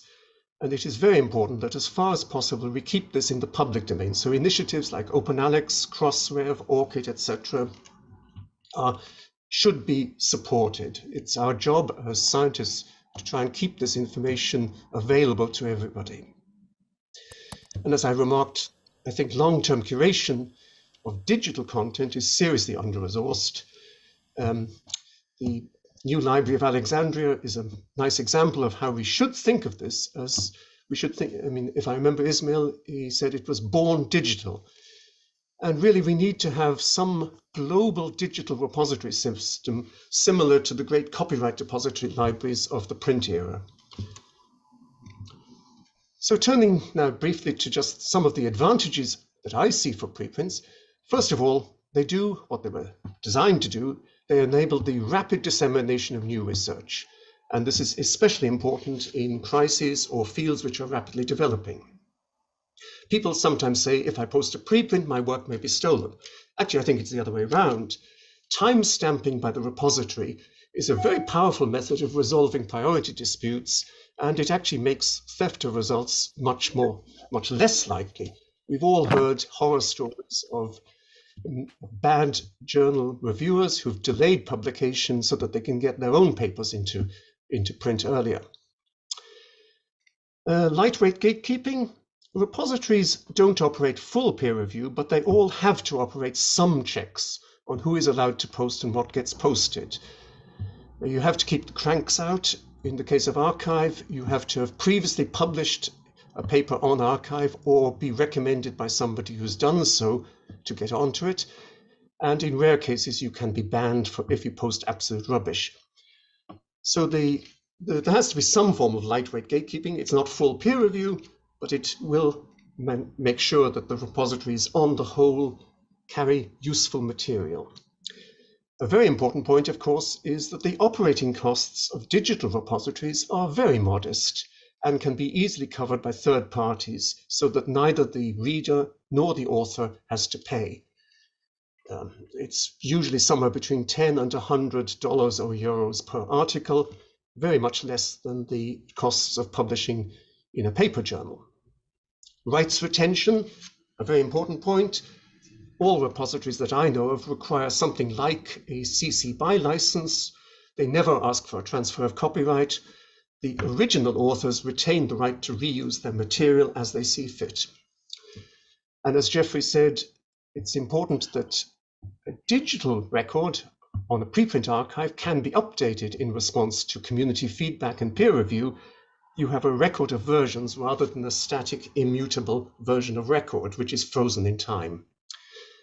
And a very important point is that most preprint servers are community governed and owned, and this wrests publishing out of the grip of rent-seeking commercial corporations. Now, of course, there are disadvantages. The one which most people raise immediately is that preprints are not peer-reviewed. Well, I think the solution here is easy. There are new forms of online peer review evolving, which do not rely on the broken and frankly dysfunctional system currently run by commercial journals. It is actually ironic that originally peer review was set up to select papers which were worthy of publication because printing was the most expensive and time-consuming and labor-intensive part of the process. Now, publication on the internet is incredibly cheap, and peer review is the time-consuming and most expensive part of the system, and yet it's the one which is done pro bono by the community. It's crazy, really. Another disadvantage of preprints is that currently they are often not accepted in research evaluations. But here the solution is reform of research assessment, which is happening anyway for many reasons. And certainly, if you're talking about awarding of research grants, it's ridiculous not to look at the most up-to-date evidence of activity by a researcher. So I think this is going to happen. Preprints are already in most systems accepted for grant applications. They will, I'm sure, become part of the routine research evaluation process in the near future. Preprints do need to be incorporated in discovery agents. The discovery agents run by the commercial publishers, mirabile dictu, tend to prioritize their own journals. So we need publicly owned discovery agents which can discover preprints. This is happening.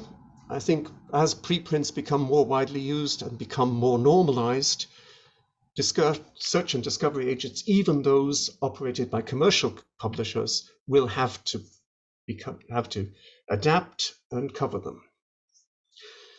And there is, of course, a valid concern that misleading or dangerous material might be spread in sensitive areas. And obviously, the obvious one is health, but equally political and social science. One can have very dangerous material which could be seriously misleading or have consequences, very undesirable social consequences. However, I have to say this is happening anyway. I mean, the journals do not have a very good record here.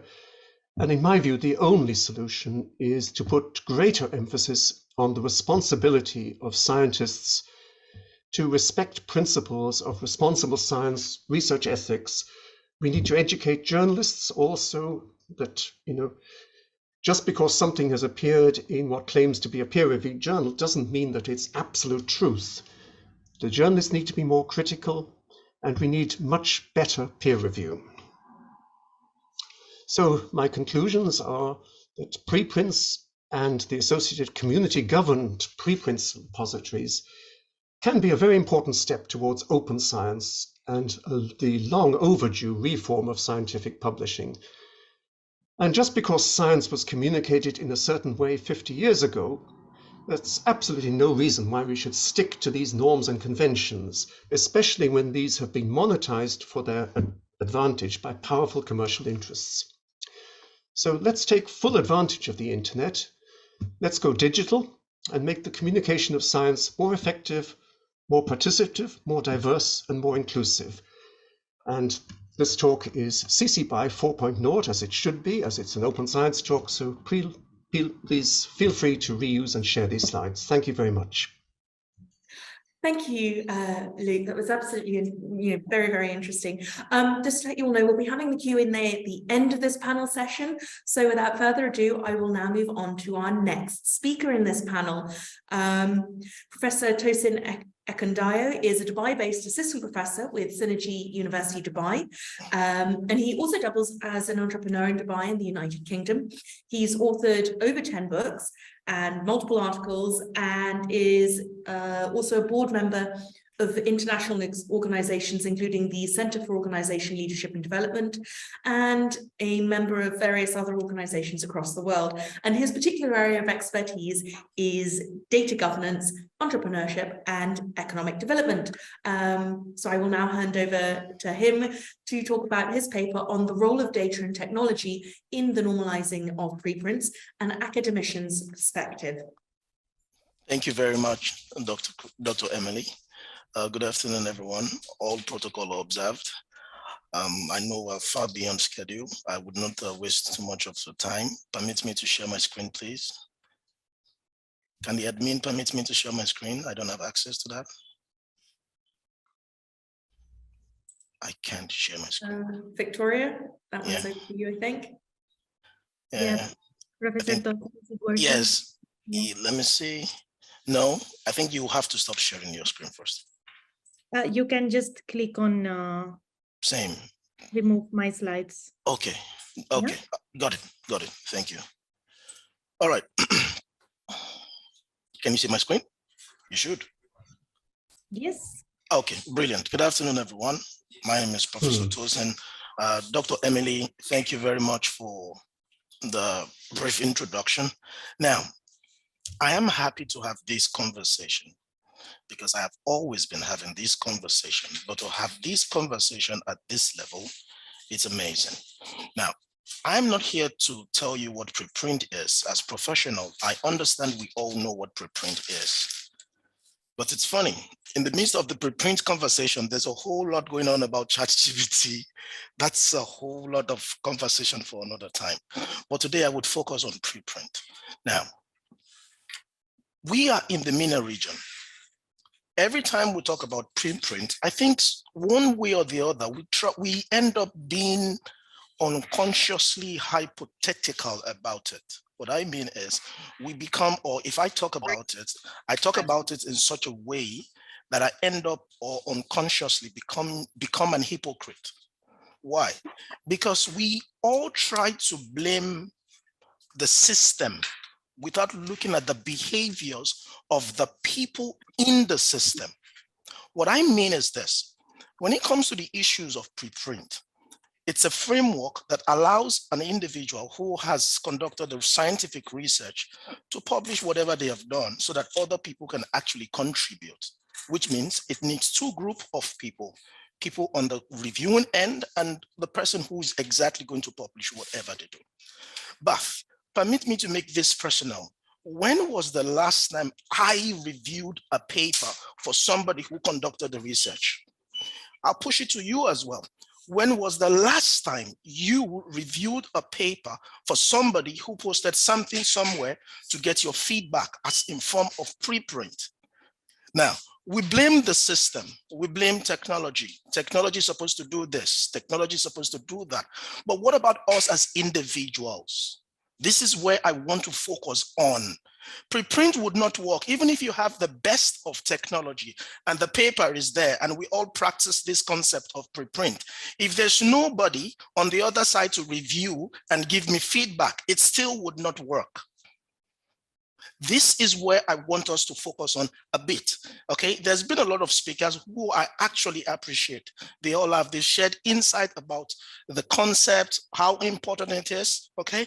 I have a little bit of that, but I'm just going to skip it so it doesn't end up being repetitive. What is preprint? I'll run you through my slide, okay? I'll be a little bit fast, please bear with me. Preprint moves science along faster, which is true. Before I even tell you about this particular definition, let me share you a little story with you. During my PhD, obviously you do a little bit of literature reviews, put some papers together. I discovered that some papers were not open science or were not open, which means I had to pay $35, $22, whatever amount of money to get, okay? The reason was because I was developing an argument, which is something we all do. And I needed some evidences from one paper or one contribution to support my point or to support my perspective. Now, where I could get it, where I could afford it, that was fine, I got it. Where I could not afford it, guess what? I had to use a weaker paper to support my argument, thereby making my argument even weaker. Now, one thing that never ceases to amaze me is I have never understood why somebody would conduct a research and discover insights that could possibly change the world and yet decide to lock it up. I'll give you an example. I know it might not be applicable to all the fields. The last speaker spoke about some areas of science, which is fine, but there are some areas that should be open. Now, when Dr. Emily was introducing me, she told me he's an entrepreneur who has a company. Now, I have a company in the UK. You know where the company came from? From my research, which means for every research that has been conducted, there is an insight that is usable somewhere in some place. Now, usability of this research might be you and might be someone else. Now, fortunately for me, for my research, the findings of my research gave birth to my company. At the beginning of my PhD study, I didn't even know I would find out something like that. It was during the research and after all the processes, and I discovered, hey, this is something you have found. Okay, now, knowledge is to be utilized. When she was introducing me, she said, I do data science, its impact on entrepreneurship and economic development. For me, that's my field. So at every point in time, I see a data as a potential insight or as a potential input that would change or impact somebody's life. Might be me, might not be me. Okay, so the idea of somebody having an insight that could be usable and locking it up, for me, I have never come to understand it, but I understand people have reasons for doing so. Okay, now, if you are one of those who have a research insight and it's all locked up, of what value is it? I usually tell my students in class, knowledge has no meaning if it exists in your head. Your head is only a storage point. I like to teach my students in such a way that when I tell you something, the moment you step out of my class, you begin to utilize it. But I think some scholars or some researchers don't understand this kind of impact or this idea of work that we actually do. Now, let me jump to my slides. Preprints are preliminary versions of scientific manuscripts that researchers share by posting to online platform. Okay, we're not new to this, so I'm just going to skip it and just move on from there. Now, why might researchers consider preprints? We know this already. The last speaker and Ismail talked about this already. To establish priority in scientific discovery and breakthrough, to increase visibility. We're not new to this. I will not bore you with this, okay? But my point being, there are problems in this field. For instance, look at some very rare statistics. Before I even go into these statistics, do we have scholars and researchers in the Middle East and North Africa? Of course. If I'm not mistaken, we have thousands of them. Yet, look at the report from the Digital Science for 2020, a global technology company. It says that the MENA region contributes less than 1%, less, not even one. So the question is, as scholars, as researchers, what have we been doing? We've only been focusing on writing papers and publishing in the Scopus Q1, Q2. Is that all? How have we been supporting each other with opinions and feedback, which means we don't even do this at all? Okay, I won't bore you with much of the details. I'll move for the sake of time. Another research, as at February 2023, there's a server, Arabic XIV, you know it. It's a preprint server specifically designed for researchers in the Arab world, one that was launched in 2018. As of February 2023, which is this month, this server has received over 500 submissions in various fields. This is low. And yet, we talk about preprint. We have the technology. We just are not participating. We are not doing what you should do. Or I am not doing what I should do. Well, I have a valid excuse. I have classes. I'm tired. I'm busy.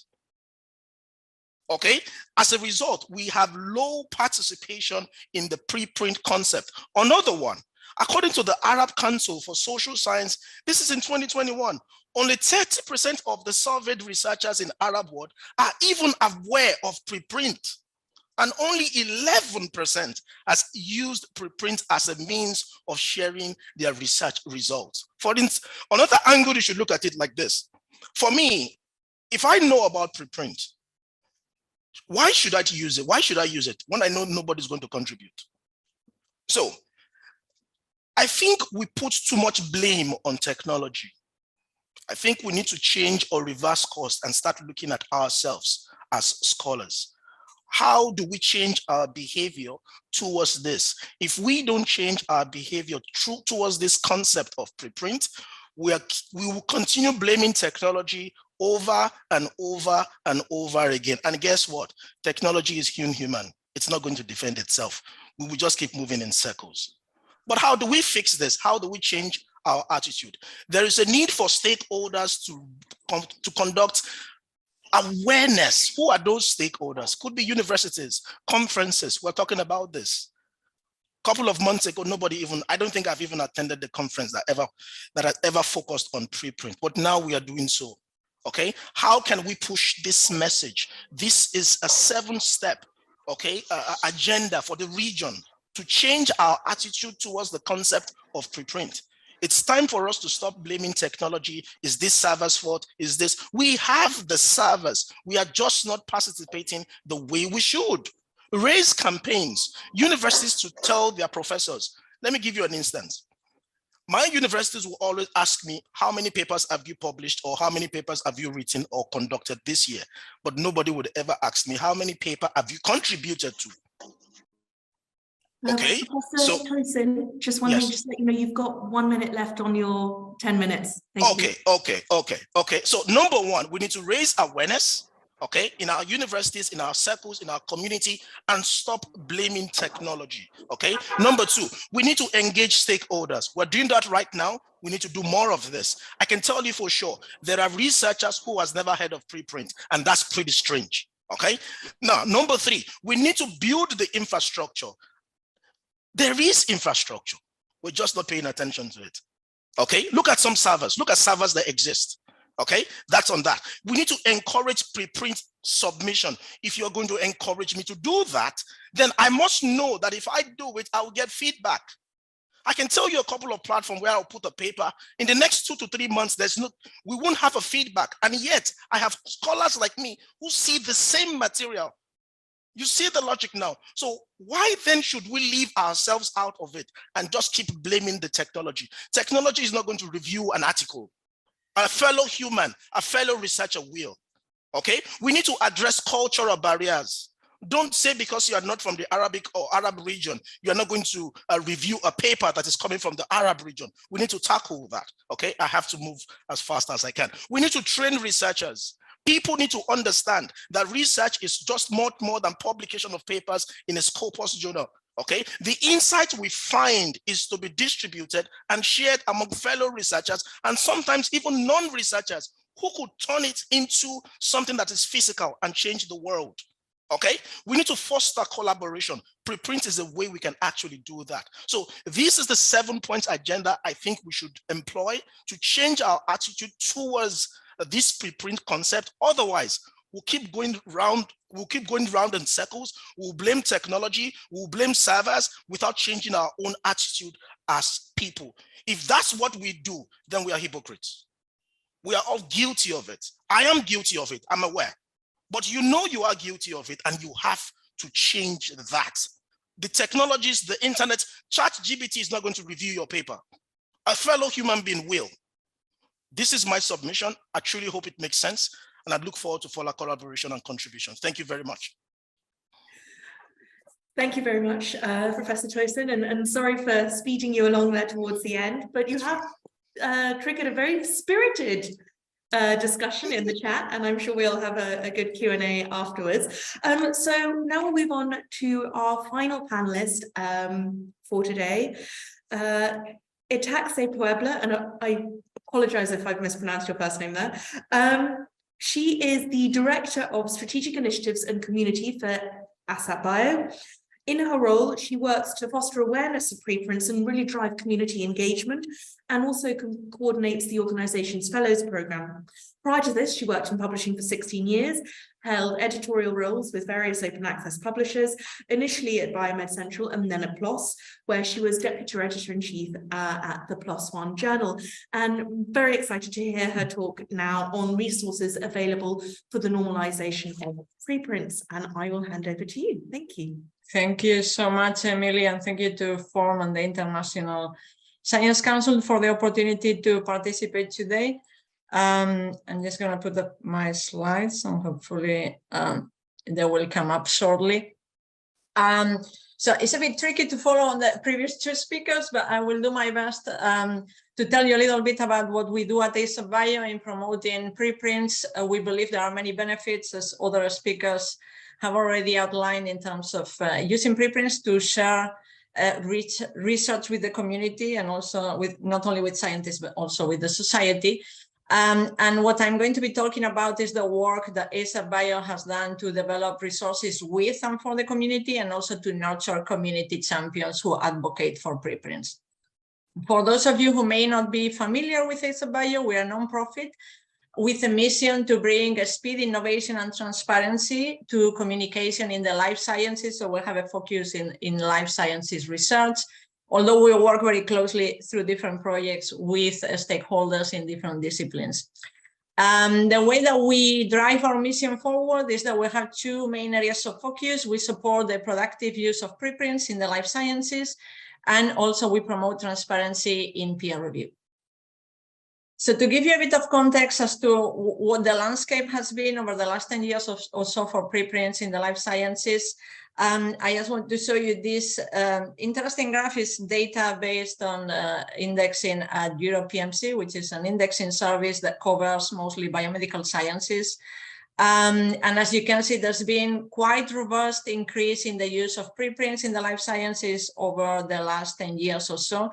I want to nuance here, as others have mentioned, the fact that preprints have been used in the physical sciences for 30 years now through archive, and again, even before through other experiments, and also preprints or working papers are quite common in the social sciences for quite a while as well. But things were looking different in the life sciences. It was relatively rare for scientists working in these disciplines to share their papers through preprint servers. Things started to change around 10 years ago with the launch of bioRxiv, a server dedicated to the life sciences. And then again, as I mentioned, there was year-on-year increase in the number of life sciences preprints that were being deposited in preprint servers. And as others have already mentioned, then there was a jump for 2020 onwards in the context of the COVID-19 pandemic, where many researchers decided to use preprint servers to share their latest findings, the preliminary data that they thought could be useful to inform the response to the pandemic. In terms of ASAP Bio, we were created in 2016 following a stakeholder convening looking at how preprints could be used in the life sciences. We very much believe in the power of community in driving our activities, and we created the ASAP Bio community in 2017.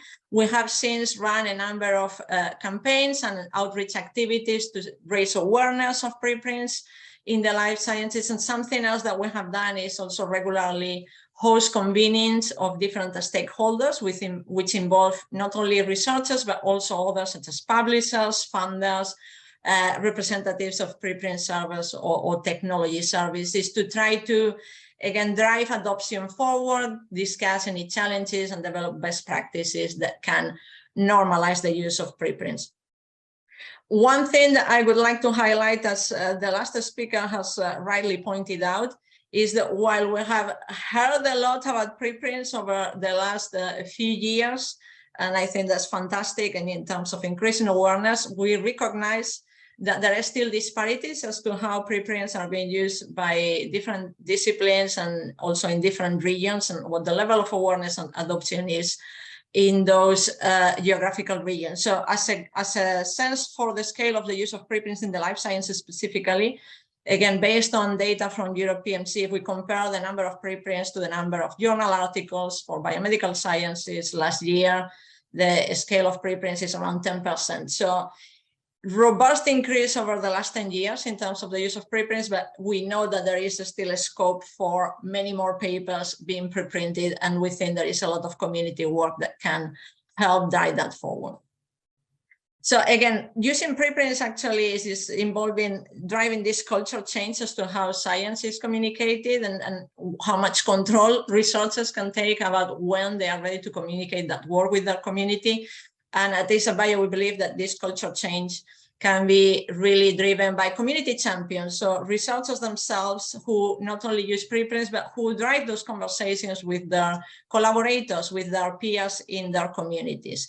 And a big part of what we do as part of our programming is to really nurture those community champions, nurture preprint advocates who will have these conversations, sometimes, you know, positive and sometimes perhaps a bit more tricky with their peers about the use of preprints, what benefits they can bring and what the challenges may be.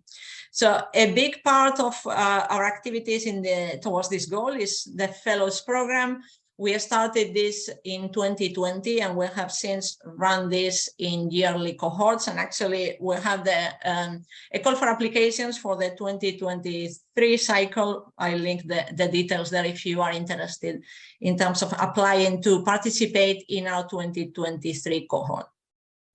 What does the Fellows Program involve? What we wanted to do with this program was to really equip our community members with the information, tools, and the skills that will allow them to not only understand the landscape and use preprints themselves, but also drive those discussions about the productive use of preprints with others in their community.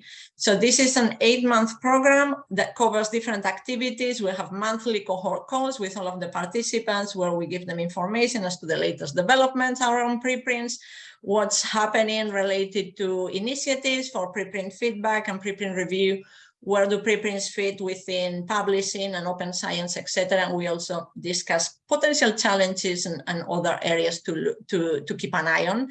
Another important area of the Fellows Program is that we invite all of our fellows to work on a preprint project. This is something that fellows themselves may be interested in. They have an idea, an initiative they want to take forward.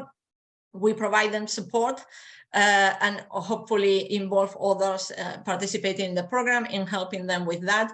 Otherwise, what we do is we invite our fellows to join initiatives that ASAP Bio may be running for that particular year, and we involve them not only in the providing dissemination efforts or participating, but also helping us strategically shape those so that we best address it to the target audiences. So I'm very pleased to say that over the last 3 years, the program has been very successful, and the fellows have helped develop different projects They have worked on a number of outreach events with us, community calls. They hosted a couple of online webinars, and they have also developed a number of resources, and I'll be speaking about those a little bit in a second. Another area that we put quite a bit of an effort on is developing resources with the community and for the community, so that they can, again, get the information they need about how to use preprints and how to use them in a productive way. A resource that we've had available for a while is our preprints FAQ. It is widely used. It provides a number of questions about different aspects of preprints and how to use them, and any concerns about the scoping, as well as responses and information as to how to address any of those. We have translations to French, Spanish, and Chinese for the FAQ as well. Another resource that I wanted to highlight to this group is the fact that a group of our fellows developed a guide for preprinting, specifically for early career researchers. They wanted to have a resource that was specifically addressed to that group, because they realized that often early career researchers may be very interested in preprints, open science, and sharing more openly, but they have to have these tricky conversations with their principal investigators, with their supervisors, as to how to get this started. So it is a guide that it was developed with early career researchers in mind, that it has some practical tips and resources, for example, a template guide for emails to reach out to your supervisor or collaborators to discuss whether you should preprint your next paper. And another resource that I very much wanted to highlight is the fact that we have a number of preprint infographics on the ASAP.bio website. This is also the result of different projects run through our fellows program. So it was an idea raised by the fellows saying we want to have different resources in different formats. Why not develop some infographics? And we now have a set of infographics that they spearheaded, and providing different elements of information, all the way from what preprints are to where they fit in the publishing process, or a 5-step guide as to how to post your preprint and have the best experience doing so. We also have translations for these infographics, and in fact, we are very open to community translations for these files. If any of you is interested, please do reach out. We are in contact with some community members who are helping with translations to Arabic, but we very much welcome additional contributions to this. Another resource that I wanted to also mention that may be relevant for those of you who may consider preprinting your next paper is our preprint server directory. This is a list of preprint servers.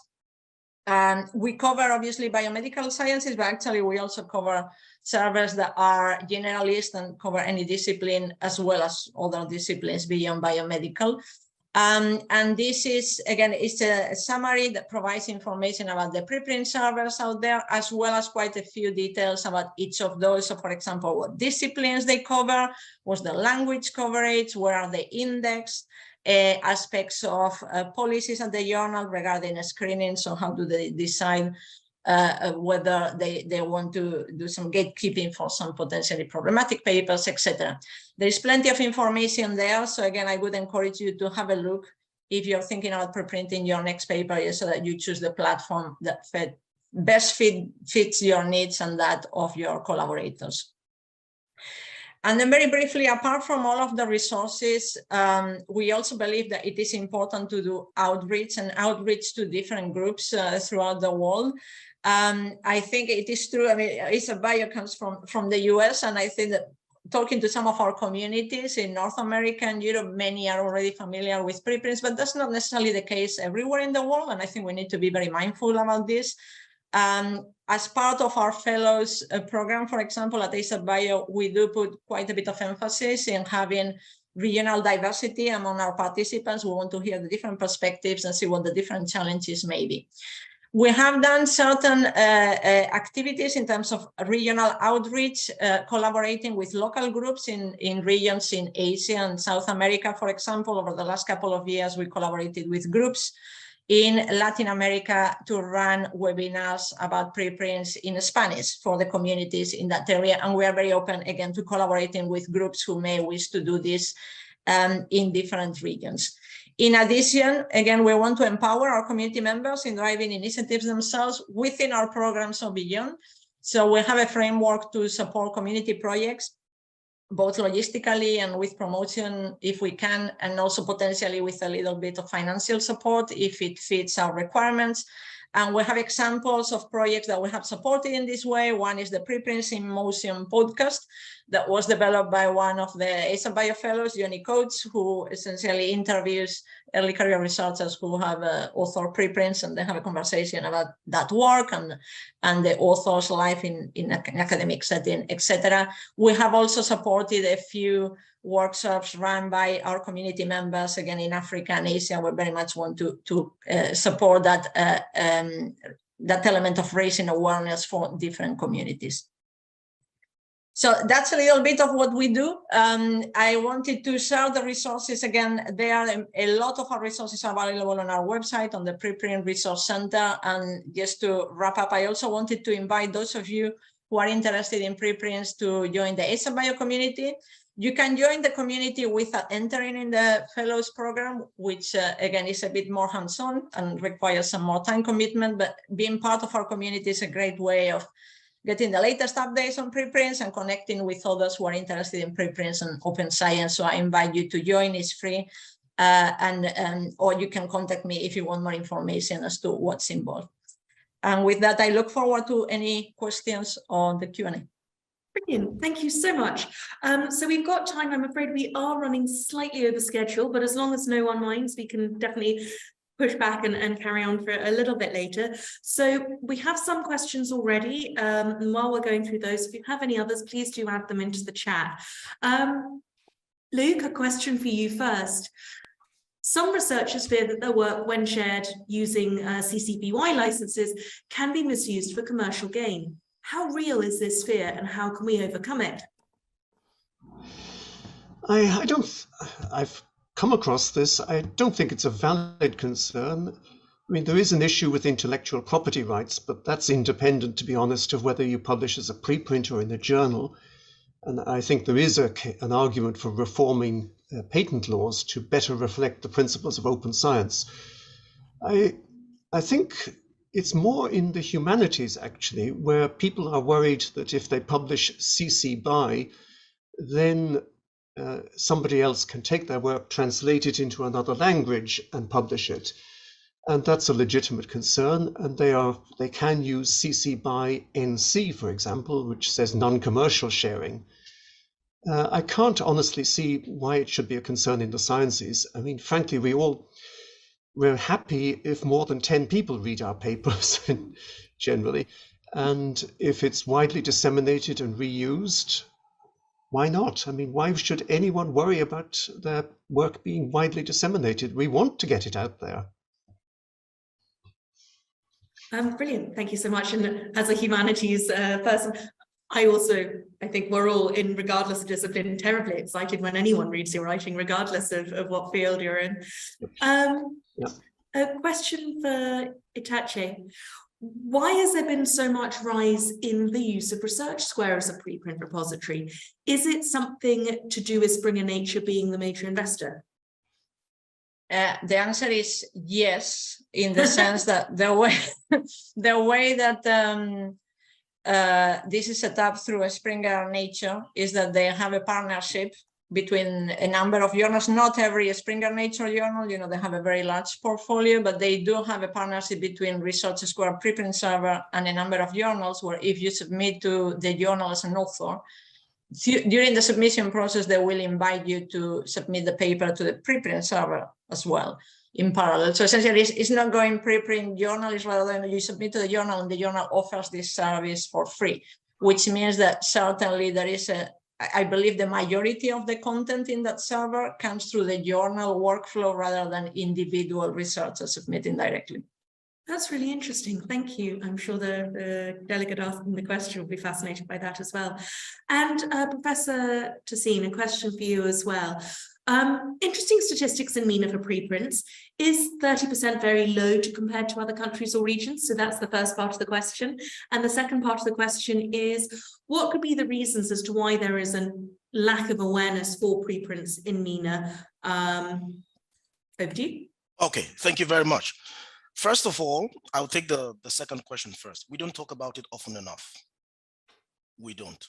We should have the conversation in our communities, in schools, in our offices, for everyone. You know, I've been in academic communities where all we talk about is about a research, publish a paper, quartile 1, quartile 2, Scopus indexing. But according to, I remember Ishmael said something at the beginning. He said preprint should be part of the research or scientific process. So we've totally excluded it completely, and we don't even talk about it, let alone participate in it. This is where I think we should change our behaviors. These academic communities will keep referring to, it's about you and I. It's not a vague concept that is just there, that's supposed to take care of itself. We are the ones participating in that industry, so we need to participate. That's number one. Number two, for the first question you asked, it's 30% low. Now, that would depend on the areas where this 30% review is coming from. If we dig deep, I won't be surprised if we find this 30% related to sciences, pure sciences. So what happened to humanities? What happened to other areas of academia that we have to conduct research? So 30% is pretty low, to be honest. I know the sciences, they do that a lot. But you see these social sciences, everybody just wants to go solo. Everybody just wants to be a champion. And that's not the essence of what we do. What we do, one of the essence of what we do is for us to collaborate. For us to collaborate and get something done. This is why I'm sharing my paper, so at least I can get your input. But nobody wants to give me that input. After waiting for 2 months, guess what? I go solo. Why? Because I want to publish, get quartile 1, so I can get the next promotion. I think we're sidelining a crucial aspect of the work that we're actually supposed to do. And that's my position. I hope I was able to answer that clearly enough. Okay. I think you did. Yes, thank you. Thank you. Brilliant. Well, we have no more questions at this point. Once again, we're going to move on to the next section now, the interactive section. But if you do have any other questions that come to you during the breakout session or even after the event, do get in touch, do add them to the chat here, or do send us an email and we will distribute them to the speakers. Now we have an interactive little activity for you to get you back on your toes and get you ready for the breakout rooms. So I will hand over and you will be run through this section. Thank you. Can you hear me? Yes. Great. So I'm just going to start sharing my screen. What you're going to need for this particular session is, can you see my screen? Yes. Great. So what you're going to need for this particular section is your mobile phones, or you could do this also on your computers if you're connected to a laptop or a computer and don't want to change screens. But what I would asking you to do now is to go on to your browser and type www.menti.com. That's MENTI. We're going to go through a small poll to get a sense of who's in the room and what are the broad opinions before we go into the breakout sessions, and then we'll have a chance to discuss these further. So if you could go on to MENTI.com, and it's going to ask you for a code, and the code is 88737162. It's on the screen over here, 88737162. I was not in presentation mode. You could also just use the QR code. So let me just get a sense of how many of you are in here. Great, we have one person in.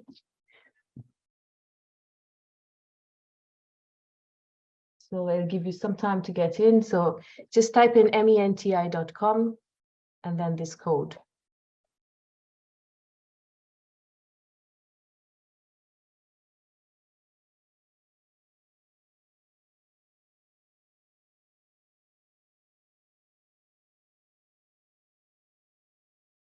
All right, I'll just wait for another second. Is there anyone who's struggling with this? Needs some help?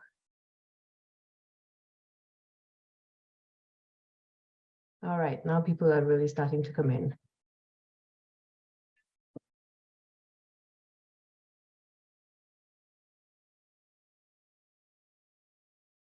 So let's move on to the first question. The instructions will stay on the top of the slide. So those of you who are still joining will still see the code and the link that you need to be able to join.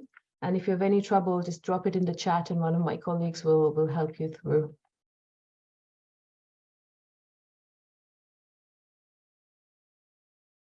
So the first question is, which of the stakeholder groups do you belong to? And you have a few options there, which includes NGO policy advocates, government or other policymakers, university representatives, librarians, early career researchers, which for our case we've defined as research assistants, associates, PhDs, and postdocs. If you don't fall into one of those categories, you can choose academicians.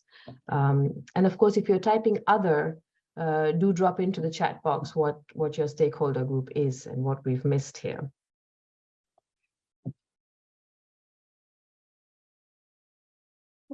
I'm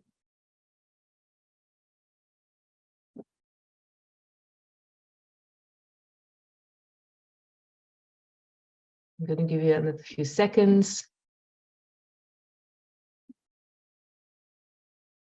There's still quite a few people that are not in the poll, so I'm wondering if there's a technical issue or just that I haven't explained very well how you can join.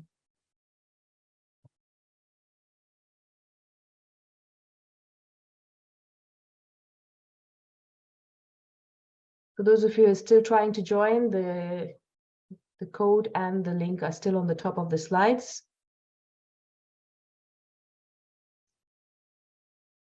Academician, we have one in the comments. That's a category in the choices, so you could add your choice there. All right, it seems like we've stopped getting responses. A lot of you are academicians. We have quite a few early career researchers, which is really good news because that's really one of the categories that we're trying to reach.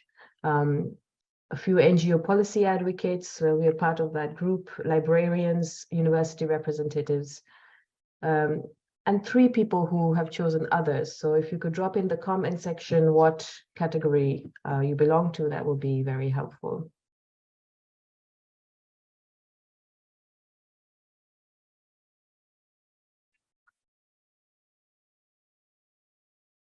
Thanks for sharing the link again, Janice. All right, moving on to the next question.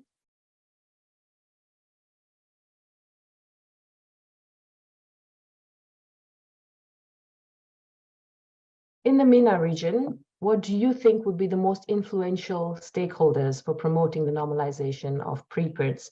So it's an open-ended question. I see some of you have already moved on to this question before you finish with the previous one. You can type in your answers and you see them as a word cloud. So the more people that choose a specific answer, the bigger that particular word gets. So you could choose one of the words that's already on the screen, or you could enter a new word if you think that your option is not already here.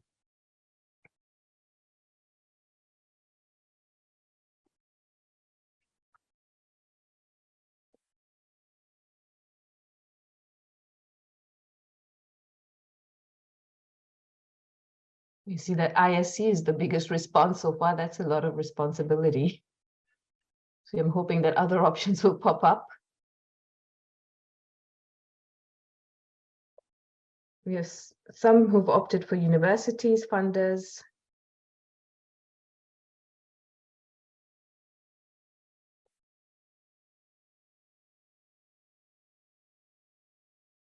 Publishers, academic repositories.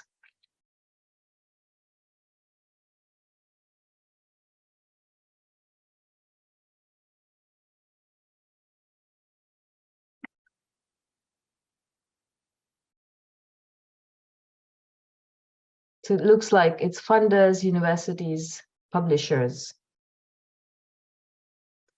And then followed by researchers, universities that are the most influential stakeholders in the opinion of the room. Moving on to the next question. You can continue to answer this once I've moved on. What are the biggest barriers to normalizing preprints in your opinion? So here you have to rank the options, being evaluation systems that prioritize commercial publishers, lack of commitment to the cause of open access, lack of awareness of the alternatives, or others. And again, in the case, if you choose others as one of your top choices, we'd really appreciate if you could drop in the comments what those are.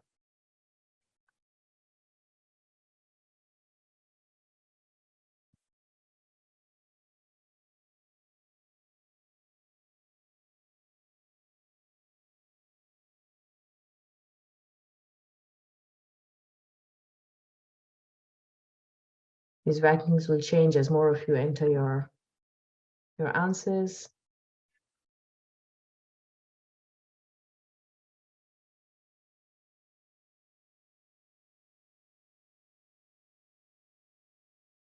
But it seems like the evaluation systems remain the top choice for a lot of you, followed by awareness of alternatives and commitment to the cause of open access. Some of you have already chosen the option of other barriers, so please drop into the comments what you think those are.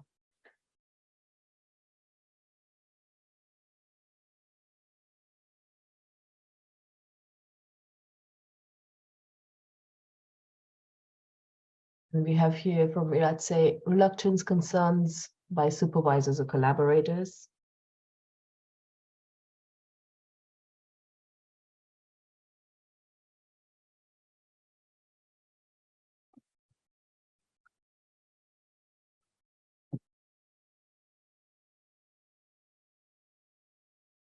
Government is another barrier. So that would be creating an enabling policy environment in one way. Great, moving to the next question now.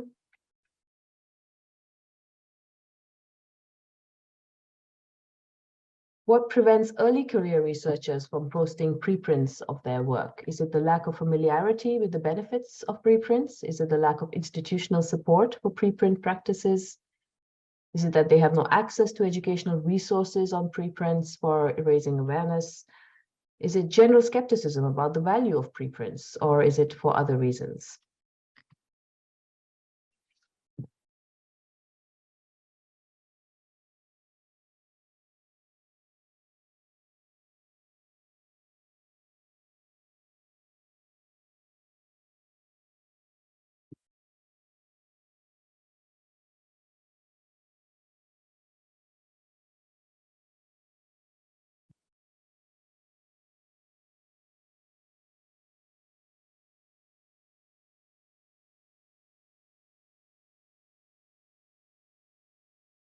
It's interesting to see that the general skepticism for the value of preprints is on the top at the moment. That speaks to some of the presentations we've heard earlier on today. We need to work on the awareness building. Other options include that early career researchers may want to go with preprints, but their supervisor doesn't agree or cannot decide.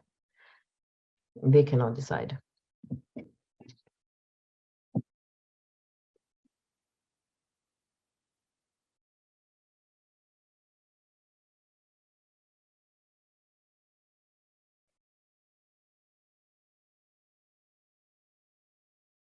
So it looks like our top choice is lack of institutional support for preprint practices, followed by general skepticism about the value of preprints, and then lack of familiarity with the benefits. And those two might be actually quite closely linked. So that's the end of our polling session. The poll can remain open, and you're free to go ahead and continue entering your votes, and we'll have access to this after the event. So we will be using this information in our output document. I now ask you to join a breakout group. We've divided the breakout groups based on the category that you chose here, or if you didn't choose a category, then based on the categories that. So we addressed the questions as we were given, and our conclusion was that preprints were a good idea. And the reason why they're a good idea, as opposed to the current system, is the current system limits the circulation of ideas. And it does that if you happen to be sitting in a poor institution, in a poor country, you cannot afford to get your brilliant idea into nature, which will ensure that you have good circulation. You are forced to put it into a journal, which possibly few people read. Therefore, the argument for a record of versions rather than a version of record is a powerful argument. It means that I want to be able to press a button and know which 6 articles in no matter which journal have been written in my field so that I can use them. And at the moment, the process of finding out what is happening is very, very inefficient. So that's why the present system is a poor one. And it's also the benefit that could come from preprints. We've said that bibliometric indices, which favor the well-known commercial journals, are a real barrier to uptake, a major barrier. And we regionally have different problems, but they're essentially similar problems which have regional variants. They need to be addressed.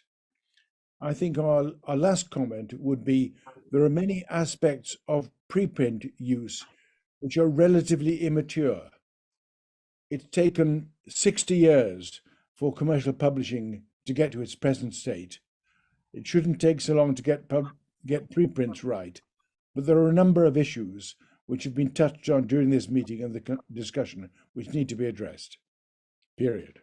Thank you, Jeffrey, and thank you to everyone in breakout room 1 for all your ideas. And breakout room 2? Yeah, thank you, Emily. And I was moderating the breakout room 2 discussions, which comprised of early career researchers.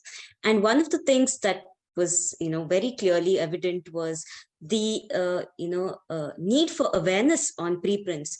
So the point that came up was, sometimes we talk about preprints, but what about our fears as early career researchers that somebody could plagiarize my work, somebody could copy the work that I'm doing, so where is the security? Early career researchers largely feel that the journal system is more secure. We were lucky to have Luke as part of the discussion, and what we understood from the discussion was that, in fact, other than the papers that are there, it's the preprints which gives early career researchers security, because as soon as you've published your research as a preprint, it is time-stamped, and everybody knows that on this date you have published your work.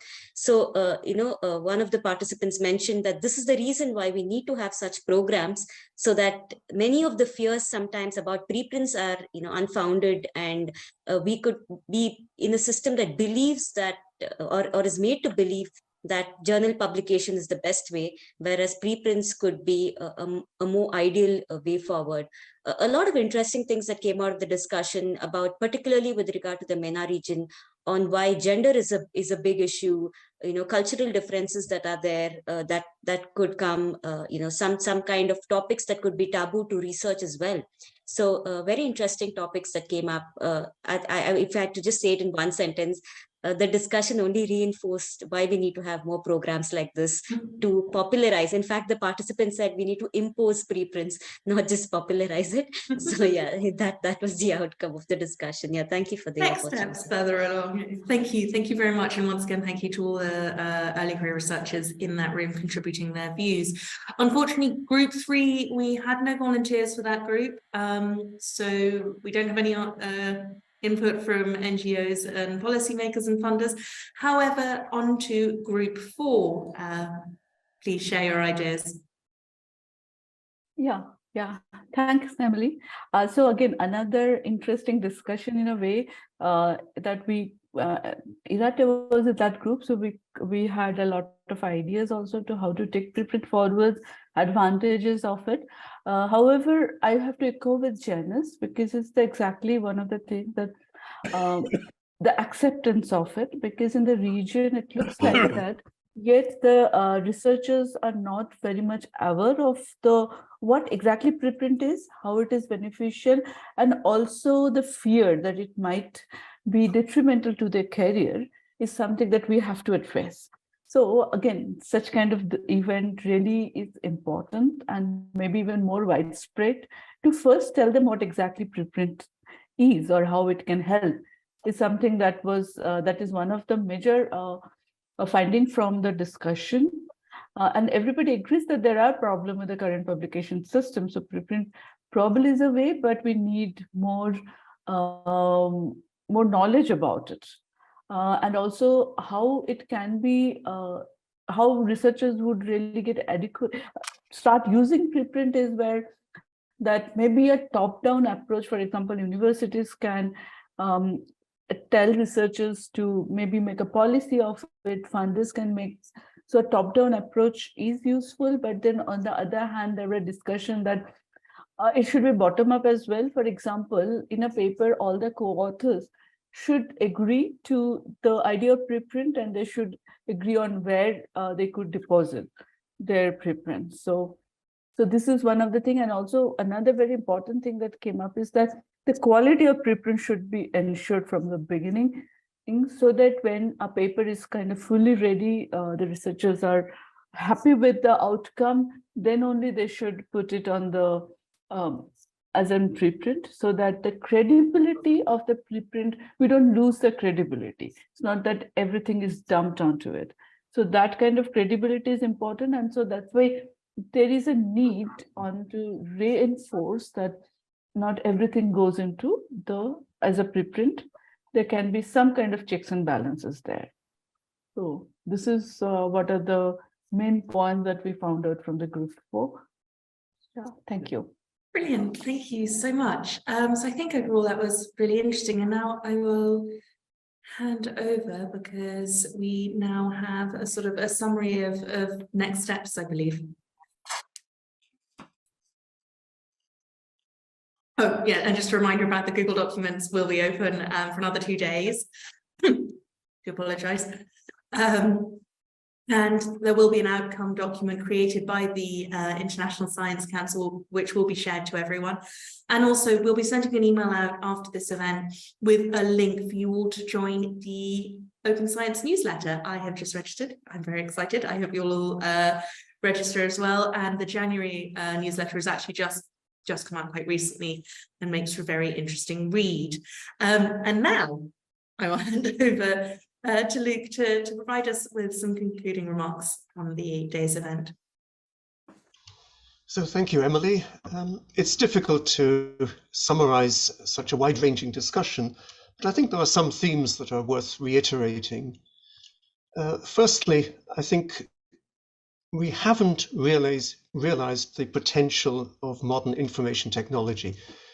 If you think about it, it is quite extraordinary how cheap it now is to store large amounts of data and to share data efficiently across continents.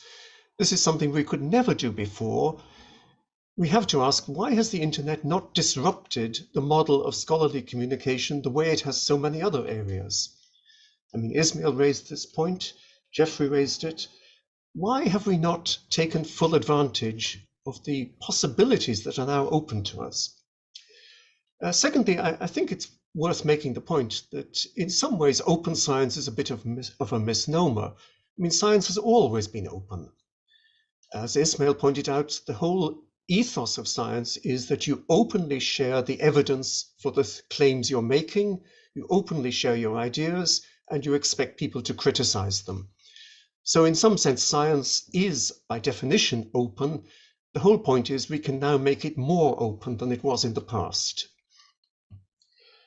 We do need to be aware of cultural sensitivities, of linguistic sensitivities, of multilingualism. I think this is something that science has been quite bad at. We have, I hesitate to use the word imposed, but there is a sort of hegemonic model of this is the way science was done in Europe and North America back in the 1960s, and that's the way everyone has to do it forever. And that is simply wrong. We need to open up science, particularly if we want to have more impact on society, to bring in citizen scientists. Then we have to have a more open science, which is also going to be a more linguistically diverse science. I don't think we've taken advantage of the possibilities of machine translation. One can imagine preprint servers which offer translations into different languages. It could be done. Why isn't it being done? That would be much more interesting, in my view, than ChatGPT. We need to be aware of the responsibility of scientists. I mean, the more open we make science, the greater the potential, both for good and for bad is. And if we have a really open science, then there is a great responsibility on us as scientists to think about the consequences of what we're publishing. We can't rely on the journals and referees to pick up on this. It is our responsibility to think about the consequences of what we're putting out into the public domain.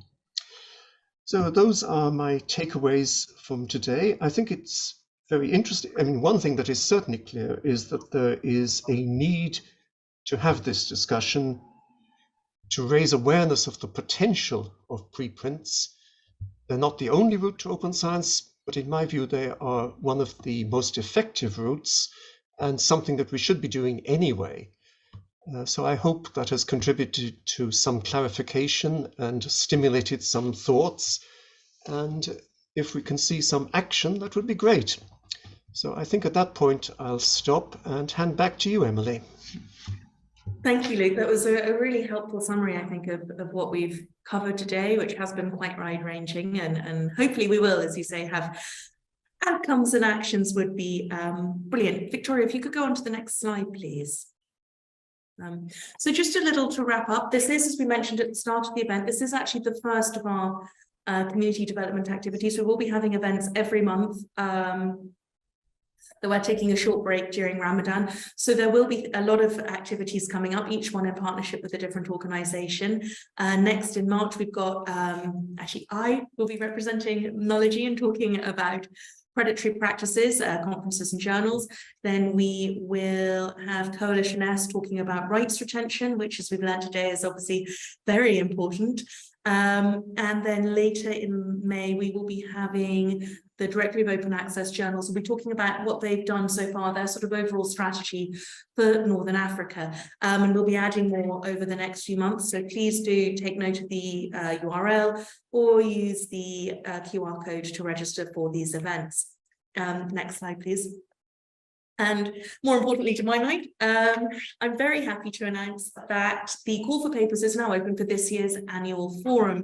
So the goal of the annual forum is to bring together leading international experts and key regional stakeholders to exchange ideas and strategies relating to the Arab world's transition to open science, specifically within research communities and the higher education sector. Every year we hold the forum in a different state. Last year it was in Cairo, and we were very lucky. We had the support and endorsement of UNESCO and the Egyptian Knowledge Bank, and we had over 1,100 delegates from 48 countries come, which was really great for our first event. This year we are holding the event in Abu Dhabi, but it will probably also be online as well. We're exploring the feasibility of a fully hybrid model. And the theme of this event is democratizing knowledge, the evolution of open science ecosystems and research communities in the Arab world. Khalifa University, which I'm sure many of you will be familiar with, is our host partner. And I do hope some of you will look at the call for papers and maybe consider giving a talk on preprints. Clearly, it's a very hot topic and we need to have as much discussion about it here as possible. The call for papers is actually officially launching tomorrow. So you're all very lucky in getting a little sneak preview now. And other than that, it just leaves me to say thank you again so much to all of our speakers and our moderators and all of you as the attendees for sharing your ideas, for posing questions and really contributing to the ongoing discussion around preprints, both globally and specifically within this region. And a particular thanks to the International Science Council for kindly agreeing not only to work with us on this event and proposing the topic for our first community development activity, but also putting on such a really great, tremendous, this isn't just a mere webinar, this was a whole symposium, and I think we've all really appreciated the depth and breadth of the topic and how much we've been able to cover and explore today. So there is a survey that will help us improve your experience. So if there's things you liked about today, things that you felt maybe didn't work, and also topics either within preprints or more generally across open science that you would very much like us to cover next time, please do take the time. I know you all have done an awful lot today already, but if you do have a few minutes to just give us your thoughts, that would be hugely helpful so we can hopefully put on more great events like today. So without further ado, just use me, I'm the only person here now, so I'll just clap all the speakers on everyone's behalf and just say thank you again so much. And I hope you have all had as enjoyable a time as we have had.